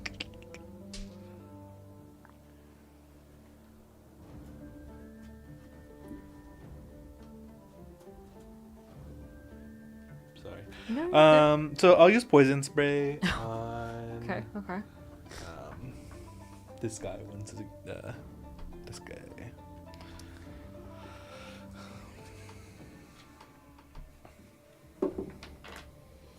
You just let me know damage. If it hits, I should say. I'm like, it's 19 plus Yeah, 6. yeah, that just might hit a little bit of a skeleton. Just maybe. Just maybe. So it was 3. 3? Damage. Okay, okay. It seems like it did wound it, but it is still up. Ika, what would you like to do?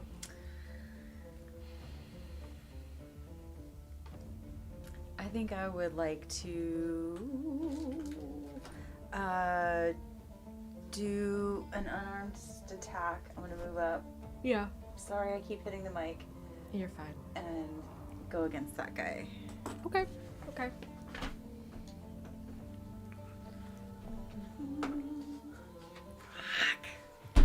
Next one in the 5. graveyard. Oh no! Did you roll the dice I gave you? Roll the dice I gave you. Still 5. That's terrible. Ooh, okay, so first attack doesn't hit. Okay. But Then I'm gonna spend a key point Yeah. because I need to make some blows. yay! And I'll do a flurry of blows. We love that. Please, Jeebus. Dirty 20 Okay. and an 8. The 8 is well, maybe. No? Let me see. Let me see. Maybe. Nope. Mm-mm. All right. I'll take an 8. Yeah. Oh, no, wrong one. Plus 2. 3 damage. 3 damage. That's important. It seems like it respects you. It seems like you hit it, and he's like, "Hell yeah, dude! Hell yeah!" Good Thank you. Good Thank hit. you. I finally got one in. It's just the fresh air. She's not used to it. The salt air. Just Yeah, sounds the still same. getting my land legs. No, it makes sense to me. It really does.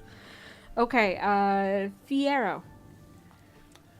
I will strike the one right in front of us. Yes. Yes. Please hit. D20, right? Yes. 15 plus 6, so 21. Roll the damage. Roll it. Destroy this one. Nope. What 2 is- plus 4 plus 2 is 8. Is 8 times 2 is 16. That kills it. Okay. Obliterated. You seem you have found your calling in life, and it is to destroy. It's odd. You've lived your entire life in Darkon, and you haven't come to this realization yet that this might fuel a part of you that you didn't know needed to be fueled.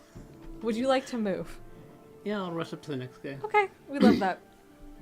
He is shaking his boots now. He's got Ika on one side of him who gave him a really good hit, and then he's like, uh-oh. Piero, Ludwig. I think.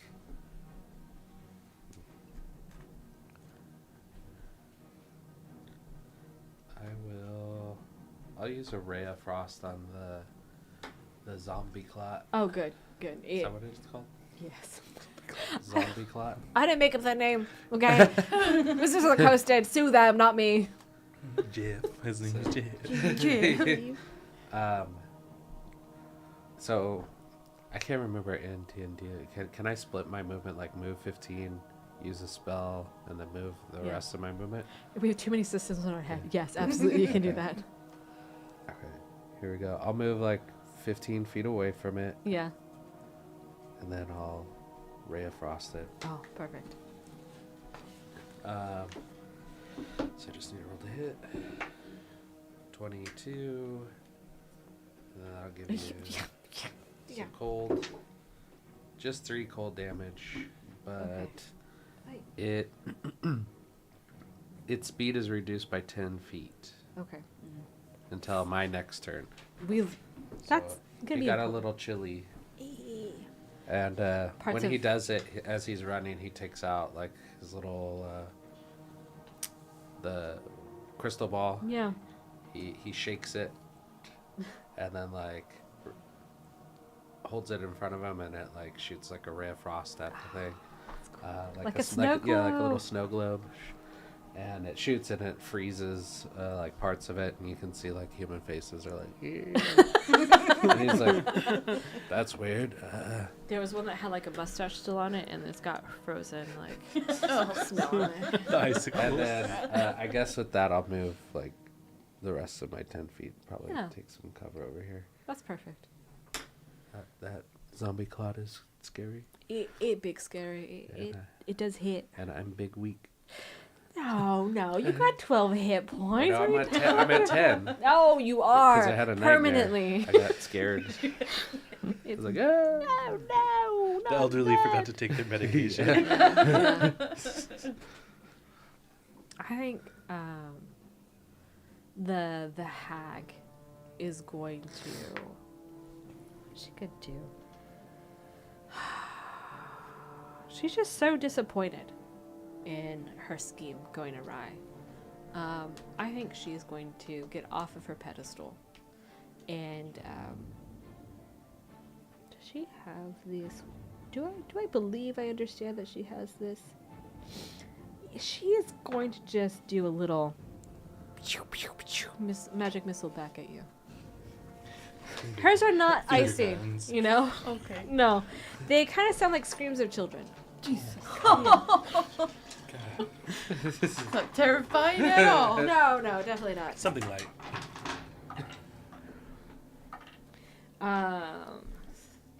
You won't remember that sound for the rest of your life. However She's short gonna it is. Yeah. She's gonna do 5 damage to you. Okay. So 6. From your HP to take 5. I don't remember. Do you have shield As a spell. as a Oh, spell? no. Okay. Yep. You will take. You said I didn't need it. Well, I lied. You should never trust the DM. You should. Like, you won't lie. Who to we're me. playing again. She's playing against the environment. Okay, that'll be the hag for now, and then it will go to Ember. What would you like to do?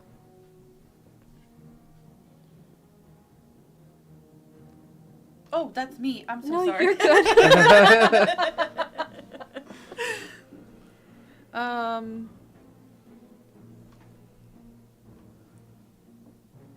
No. So there's the one over there.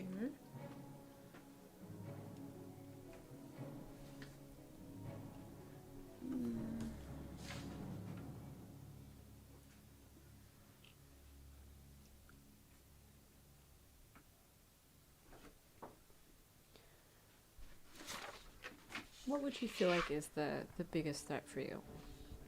I don't know. There's a lot on the table. I mean, she did hit me, so now I'm mad. But We love that. yeah. Revenge. Rage. Another age. So, She starts turning orange too. It's weird. Like, I turned purple because I'm pink. I'm like, We love that.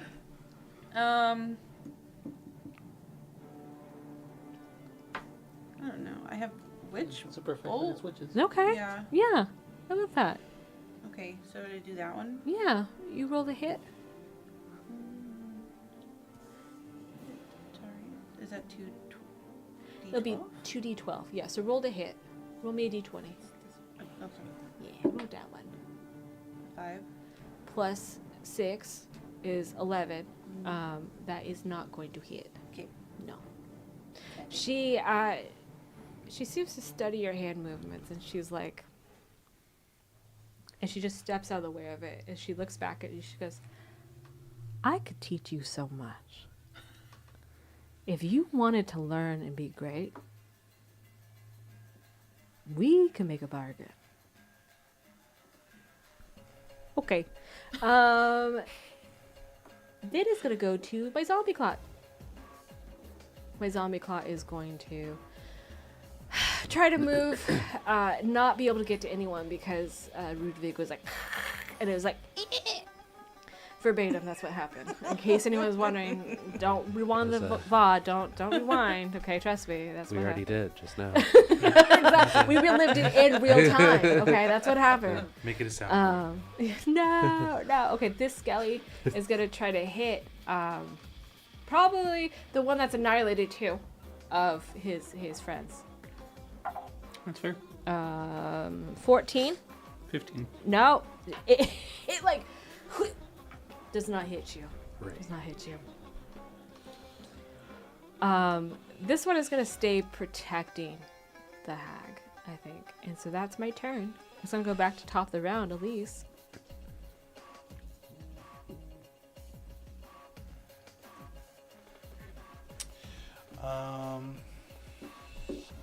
So what I'm gonna do is distance myself a little bit from the clot. Yeah.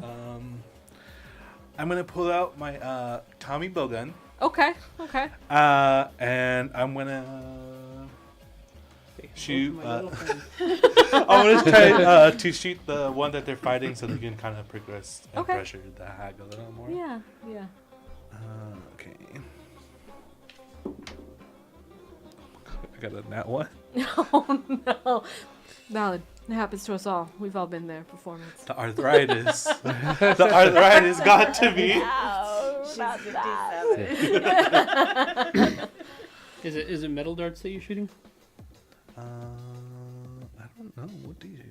I'm assuming like wooden arrows or something, right? I mean, they probably have like a metal head to them. I was saying, Yeah. like, they just start shooting and then slowly get off course because I mean, you just get stuck to me. So it's starting to gravitate towards you, like just rotate around you. Okay. Do you want to move? You feel good? Yeah. You did move. Yeah, I didn't. Move. Yeah. Ika. There's a skeleton in front of you. Yeah, I think There's a zombie clot behind you. I'm scared of the zombie. You're in a clot. dangerous spot. I am in a dangerous spot, Punch your way out. but I think I'm gonna do the skeleton Yeah. because I don't think I can do anything to the zombie clot. Nat 1. Oh my god. This is my Snake bonus eyes. action, second Punch yourself attack. straight in the face. 10. Okay, a 10. Does not hit our dear skeleton. Thank you for showing up to play, Mary. I'm sorry it hasn't been as fun. I swear Monk is good. I'm pulling, trying to pull all the nat ones over here Yeah, for you guys. yeah, Has your dice rolled above a 5? There None of those was ones. a 19 like in the very beginning. You're right. We'll take what we can get here. Okay, Fiero. Alright, I think I'm going to leave them to that one and run past it, Okay. paying close attention to whatever's on the floor there in front of me Valid. before getting through it to the other skeleton behind it. It's a bunch of larvae, Okay. maggots, So you're like skirting people. around. And I'm going to swing at that one. Okay. 16 plus 6, so 22. 22's gonna hit. If you look, I'm pretty sure you're gonna kill it right now. But please, I'm like, Please roll thank the God damage. he's here, because I know, right? So 8. 8 times 2 is 16. So that kills it. Bone dust Yeah. again. And the hag looks at you and goes, "You were born to kill. You could be useful. Oh, I'm born to kill. Are you sure you don't want to kneel and serve?" And then it's gonna go on to why Ludwig. It's because I don't have them written on this side. Oh, either, you're I'm like, where is it? Who is it? I guess I'll probably move. I could probably move to about here, Yeah, kind of near Fiero. yeah. Okay. And then I think is the hag still on like this pedestal there? No, I got down. I'm just Okay. lazy and I don't want to Like move. she came down. On Yeah, here? that's perfect. Okay. Yeah. Did you ever give a name for our village? that was like This is like the- Ravenloft. This is like the or- greatest It's, DM question. it's the greatest DM question. Did you have a name for that? It's Silvery Brooks. What is it? Silvery Brooks. Silvery Brooks. Did you come up with that right now? No, definitely not. Never prepared, always. I would never put off naming a village ever. So Ruvik he'll run up and Yeah. he's gonna say that tiara belongs in Silvery Brooks. And he's gonna Yeah. clap his hands and like thunder wave her and try to push her Ooh. away Okay, okay. a little bit. It's a save. Yeah, con 13. Okay. What's your con? 12. So she takes it off. She takes it all. She's gonna get pushed. She got thundered. Feel the thunder. So she'll take 6 damage and she'll get pushed 10 feet Okay. in this direction. So like, go with it. Not too far. There. This one's for you, Sarah. Does she get hit against the dais as she kind of like flies Sure. that she was on? Sure. We can also do a little extra damage for that. You want to roll an extra d6 for that? D6. Yeah. 5 more damage. Oh. We love that for her. She coughs a little. She's a little winded. She's like, "That was mighty rude of you." That's my name. Rude Vig. I understand now. She's gonna look at you, and she is going to not do that. That's not a thing she could do. Why did I think it? Oh, there it is. Well, that is her final thing. I guess she is just going to be a little enraged at you, and probably close distance. With me? Yeah, and then she's gonna do a little rend. She's gonna take a little. When you look down, her hands, you thought were oddly shaped. You didn't realize it was because they were like claws. They're not fingers. They're like claws, and they okay. look razor sharp. And that is not going to hit. Well, maybe you're a wizard. 13. It does hit. Holy shit, guys! I made contact with the hag. It's great. No, Does it's she have fine. like crab claws? Oh, Or is it like Edward Scissorhands? it's more like Edward Scissorhands. Okay. Yeah. I was like, I was imagining like crab claws. And You're gonna take 5 damage. Okay. 5 damage. 5 damage? Yeah, 5. Are you still standing? Yeah. I'm coming. The poor old man. His ear horn falls. Yeah. She's like, "You are being rude right now, and if you could just die, my life would be easier." He says, "My life would be easier if you got a manicure." As he like coughs up blood. Ember.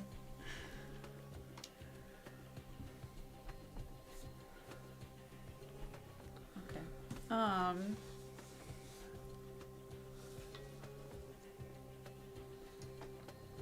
So I'm gonna go with the hag again. Okay. Okay.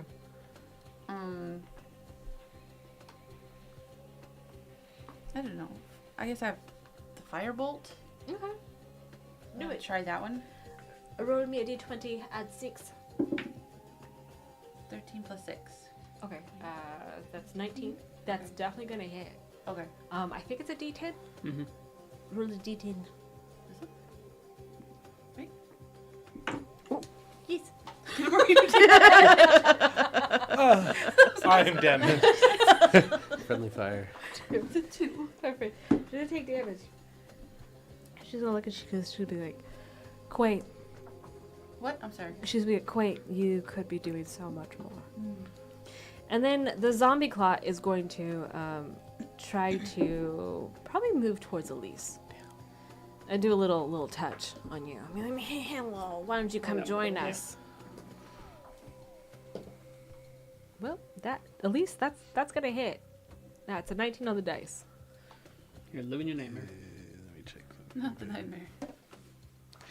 Can I cast shield? Okay, yeah. What does that bring your AC up to? 20. Good enough. You cast shield. You just feel like you're being lucky right now. Because it came down, it had a perfect Elise size hole in it, ready just to go and take you up into it. Gives you the bad touch. Gives him the middle finger. My skeleton is gone. Oh no, I have one over there. No, that's a zombie clot. There's the No, other you one. do have one, yeah. Yeah, you There have it one is. on the field. Oh, next to my good friend the monk. Mm-hmm. 11? Does 11 hit you? No. You guys are just trading back and forth. You're like, it's like, good job. Let's square up. Let's do it again. Let's try it again. Fire Smart trading. practice, yeah. Okay. Back to the top. Elise. I think I will proc an opportunity attack too if I walk away from this.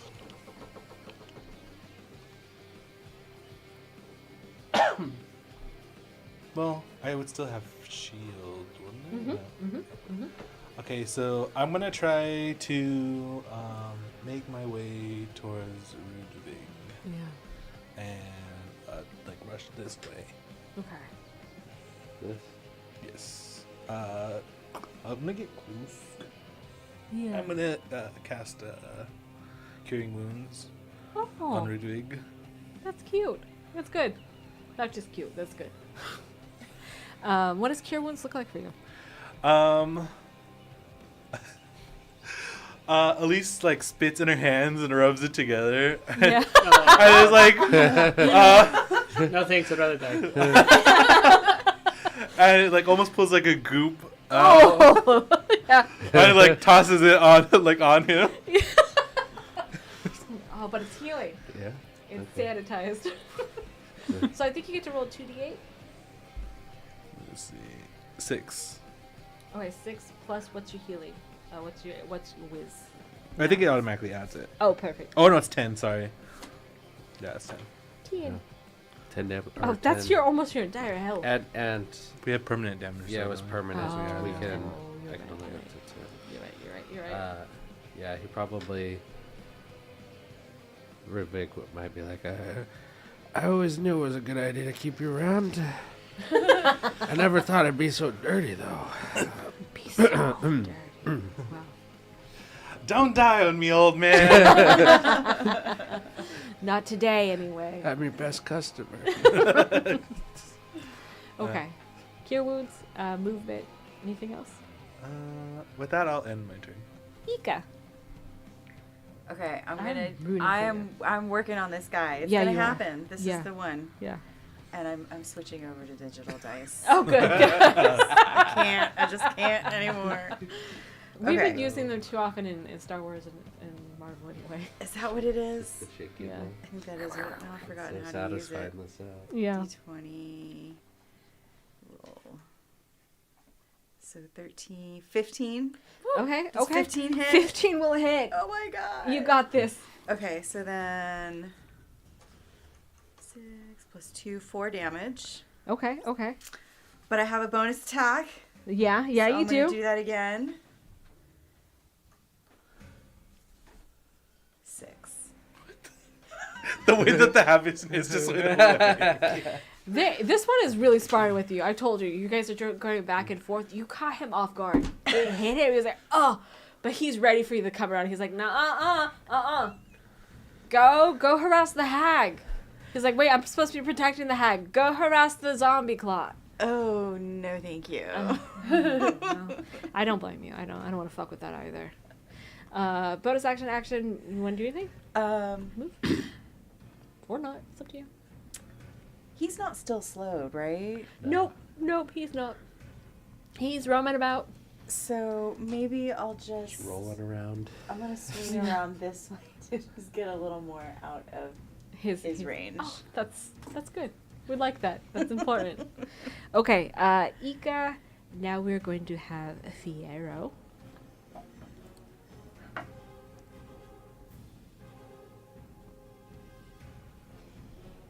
What do I do here? Can Fiero throw the horse thing at the hag? Oh, that's an idea. I mean, he can if he wants to.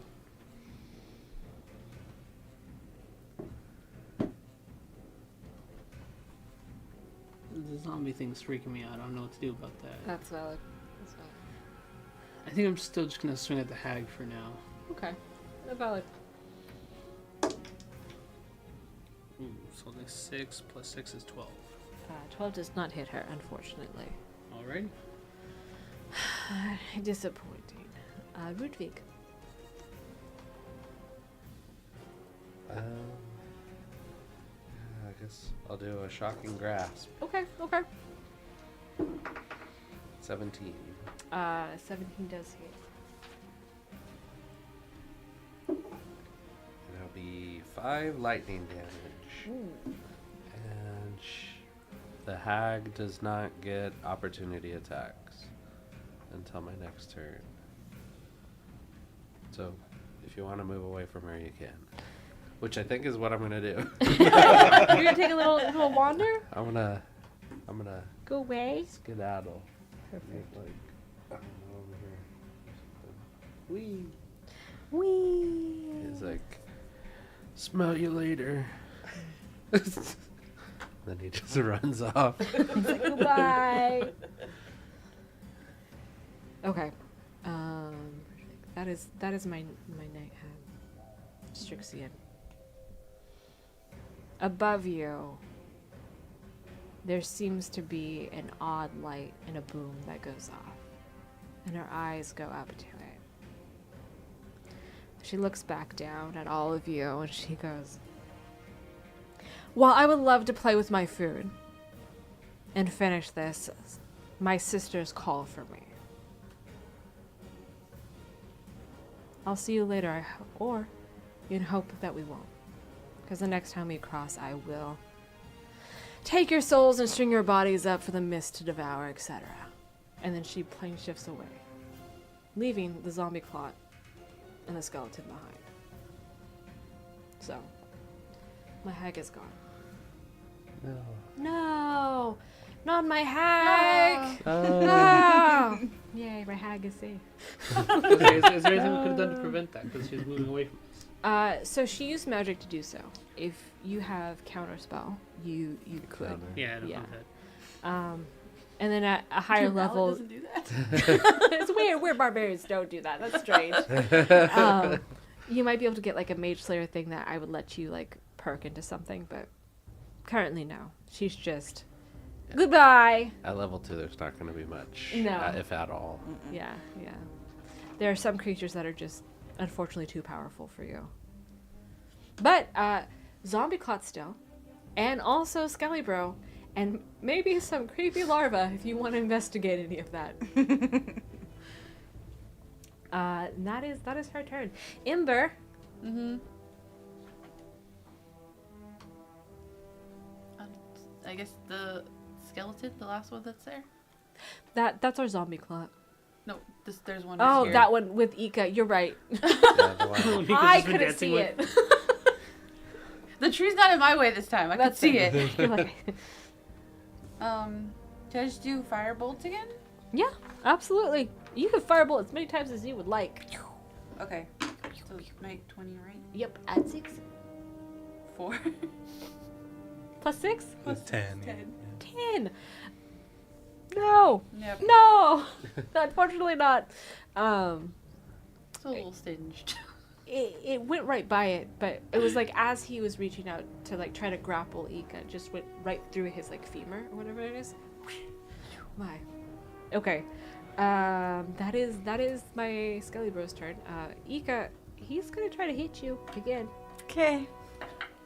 No, that's a 6. Nope. Sorry. Yeah, he's like, oh, dude, you're so good at this. You sure we can't just be friends? Come on. And then my zombie clot is gonna try to move over towards Ika and you guys. That's probably all it's gonna be able to do because it's slow. It's probably gonna get to the point where it can attack you next turn, though. A little further. Like here. No, more towards Oh. towards you. There you go. More. Great. Yeah, it's good. Great. It's good. We love this for us. And that is it. My hack is gone. Elise.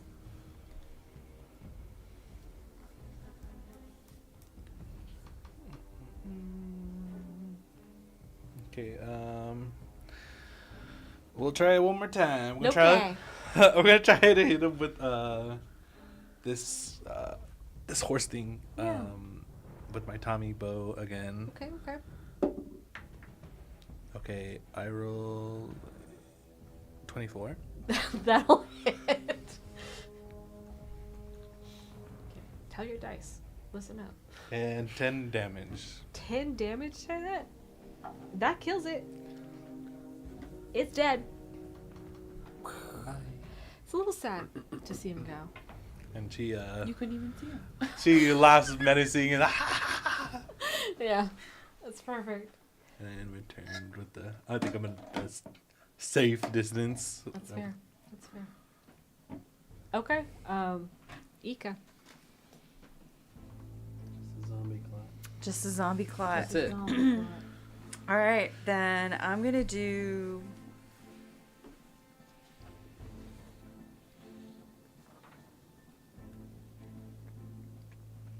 I think. Ugh. Because of that entrapment thing, Yeah. I think I'm going to move away Uh-huh. and I'm going to chuck my spear at him Okay. Okay. Roll me a d20. because I don't want to touch that. That's valid. It's kind of gross. It has Plus 2. 19. Okay. Whoa. Hey. Yeah. Hey. Wait, go back. Don't go that far. And then, because I'm throwing it, is it the 1d8? Is that what that difference is right there? And if I were to, like, stab, it would be the d6? A d8 would be if it's you're wielding it with 2 hands. Oh, okay. Yes, So yes. probably the 6 since I threw it? Yeah. Okay. Plus 2 is 4. 4 damage. We love that. It sticks into it. You can kind of see it like lodge in between like a shoulder blade of this zombie that's hanging out. Okay. Anything else? Nope, I think that's it. Fiero, you're up. I think I'm gonna run and dive and hide behind Rudvig, all while yelling, "This is on you, magic folk! I got no range."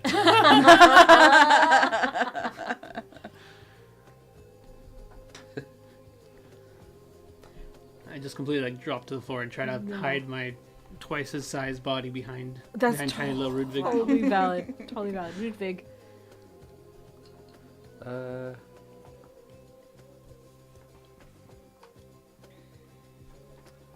I feel like.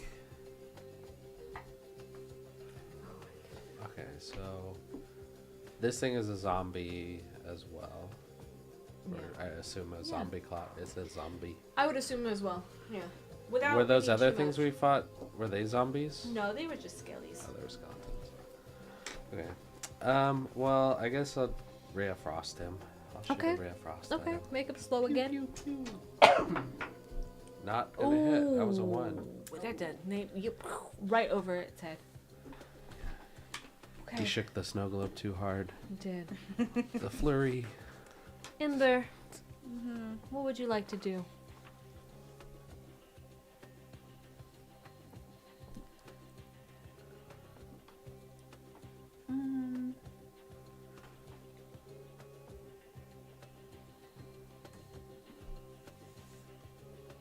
sorcerer's burst. Okay. I Okay. love that. Okay. Roll me a d20. Tay. 16. Okay, that's gonna hit. Now roll me a d8. If it's an 8, we get to roll it again. This one? No, No, this one. this one. Yeah. It's a 2. Okay, it's a 2. I believe it does 2 damage, and then you get to choose what type of damage you want it to be. Lightning. Oh, that's cool. Yeah, I think it kind of, between the frost and that, it just kind of seizes up, and it's like not looking like it's going to be able to move or take reactions this turn. We come to the end of it. It's not going to move or take, because it can't. It has very slow movement. It's not going to get far enough, okay? It could probably get within 10 feet of you, but you'll still be able to move outside of it. DM to players. This thing is still very healthy. It is very dangerous. You can stay in this combat, for sure, and we can duke it out and see who survives. Running is always an option now. And if you would like to flee, you can. There are a number of children who you've released and are heading back to a town that may or may not be there. So that's kind of what your options are. I'm gonna turn it back over to you guys. I say flee. And like I could cast a snare on our way out, so if it follows us, like it would get caught. I take that. Okay. You feel good about that? Okay. You cast your snare, right, as you rally everyone to flee out. And it's ensnared. It's not moving anywhere. And you can tell that like its intelligence is not that great to begin with. It is a mass of bodies and flesh that only knows hunger and death. It's not going to track you down. You feel safe and secure, and as you step out of the doorway, you're back into the woods you knew. The hag's presence seems to have dispelled the lair ability, or whatever that is, that was causing the unfamiliarity. And you know your way home. Do you go home?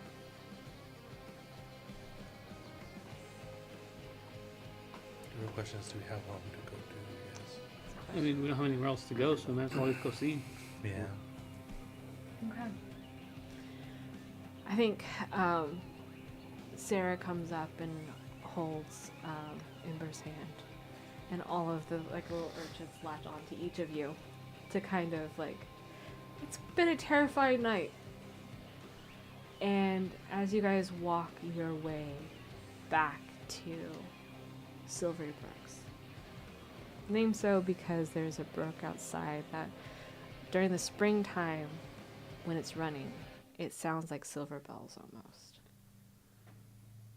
As you get closer to what it should be, the edge of the forest, the beginning of your village, there is just a wall of mist. And it's almost as if there is lightning cracking behind it. You see shapes and figures of an entity you can't begin to name. And while it's stationary for now, you can see wisps of the fog begin to start to curl into the forest. The road goes onwards into your village, or north, to who knows what. What do you do?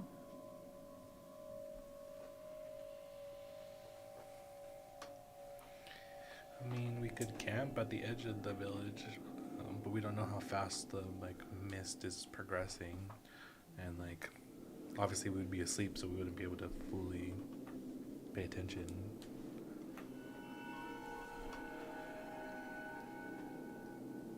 We could sleep in shifts if that's what you want to do. Fair.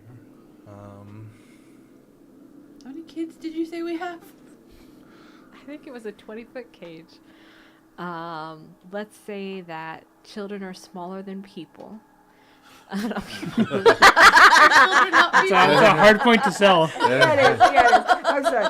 They're This hack smaller did 'em in. than adults. They're smaller than adults. There you go. Let's say that there are 8 of them. So we now are responsible for 8 children. Yeah. Sarah's like, I promise to bring the crown back to Silvery Brooks.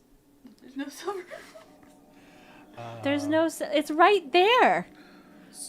So like we're still kind of in like the forest, but we Yeah. can kind of see our town in the distance.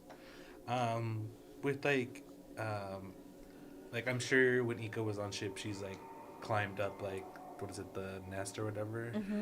Do you think we could like possibly have you go up the tree maybe to like scout what like our best option probably is? Absolutely. Yeah. Yeah. Roll me a little athletics check, just to see how well you do this, how graceful it is. That is 18 plus. What'd you say? Athletics? Yeah. So 19.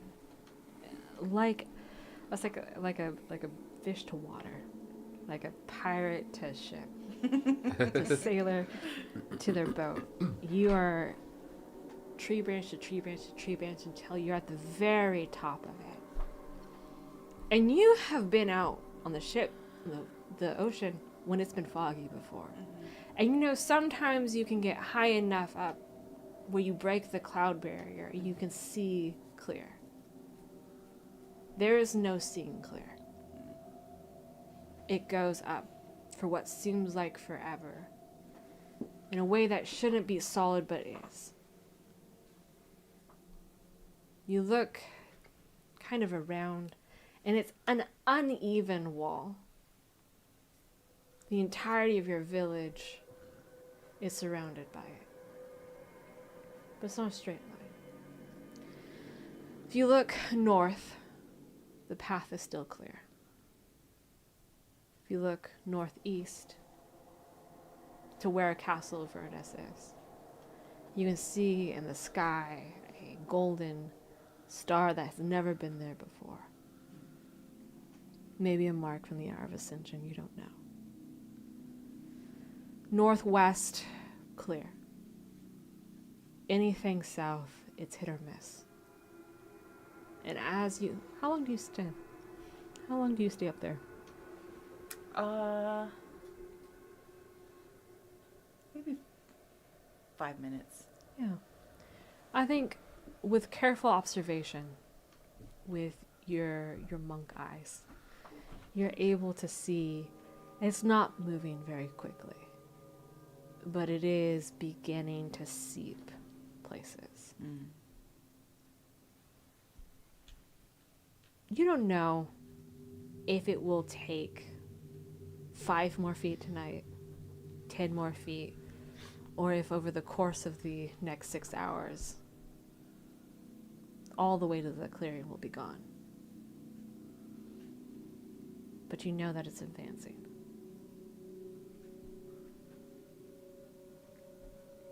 So I'll come down and share it with the group that, you know, the north is clear, but nothing else seems able to get through no other direction do I think we'd be able to get through the mist.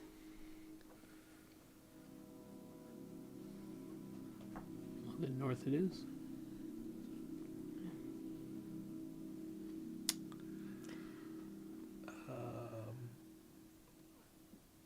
I would say maybe we should get Ember to convince the children of maybe not to go to the town, because I think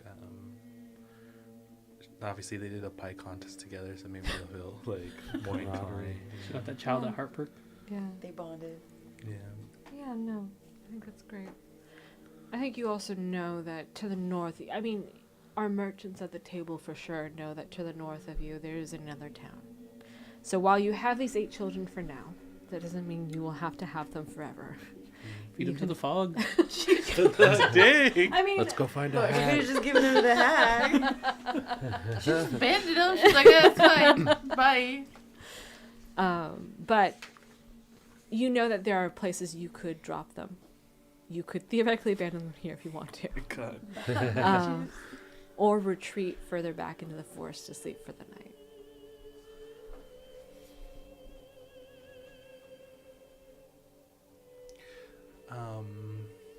You could try to push all the way through. The next village is probably another 3 hours north. How far would you say it was to the castle that you mentioned? Oh, days. Days.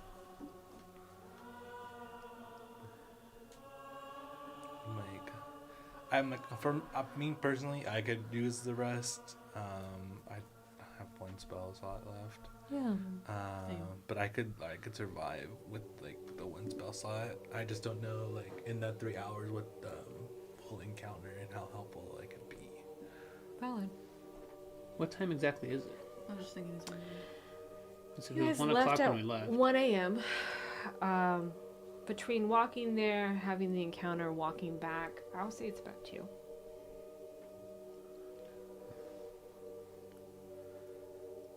We could do a short rest, Yeah. and you guys can Recoup recover a because little. you had very poor sleep Yeah, that's before true. as well. That's true. I was like, Poor do sleep. you did. guys want to sleep? And Ooh, that's a good The question. hag hasn't been dealt with. but she plane shifted, so who knows where she is?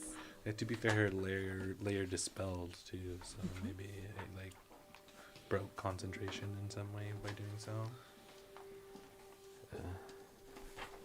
If you take a short rest, you can get a spell slot back. So But yeah, I'm like I could use arcane recovery too as a wizard, so I think I think it'll be fine with the short rest.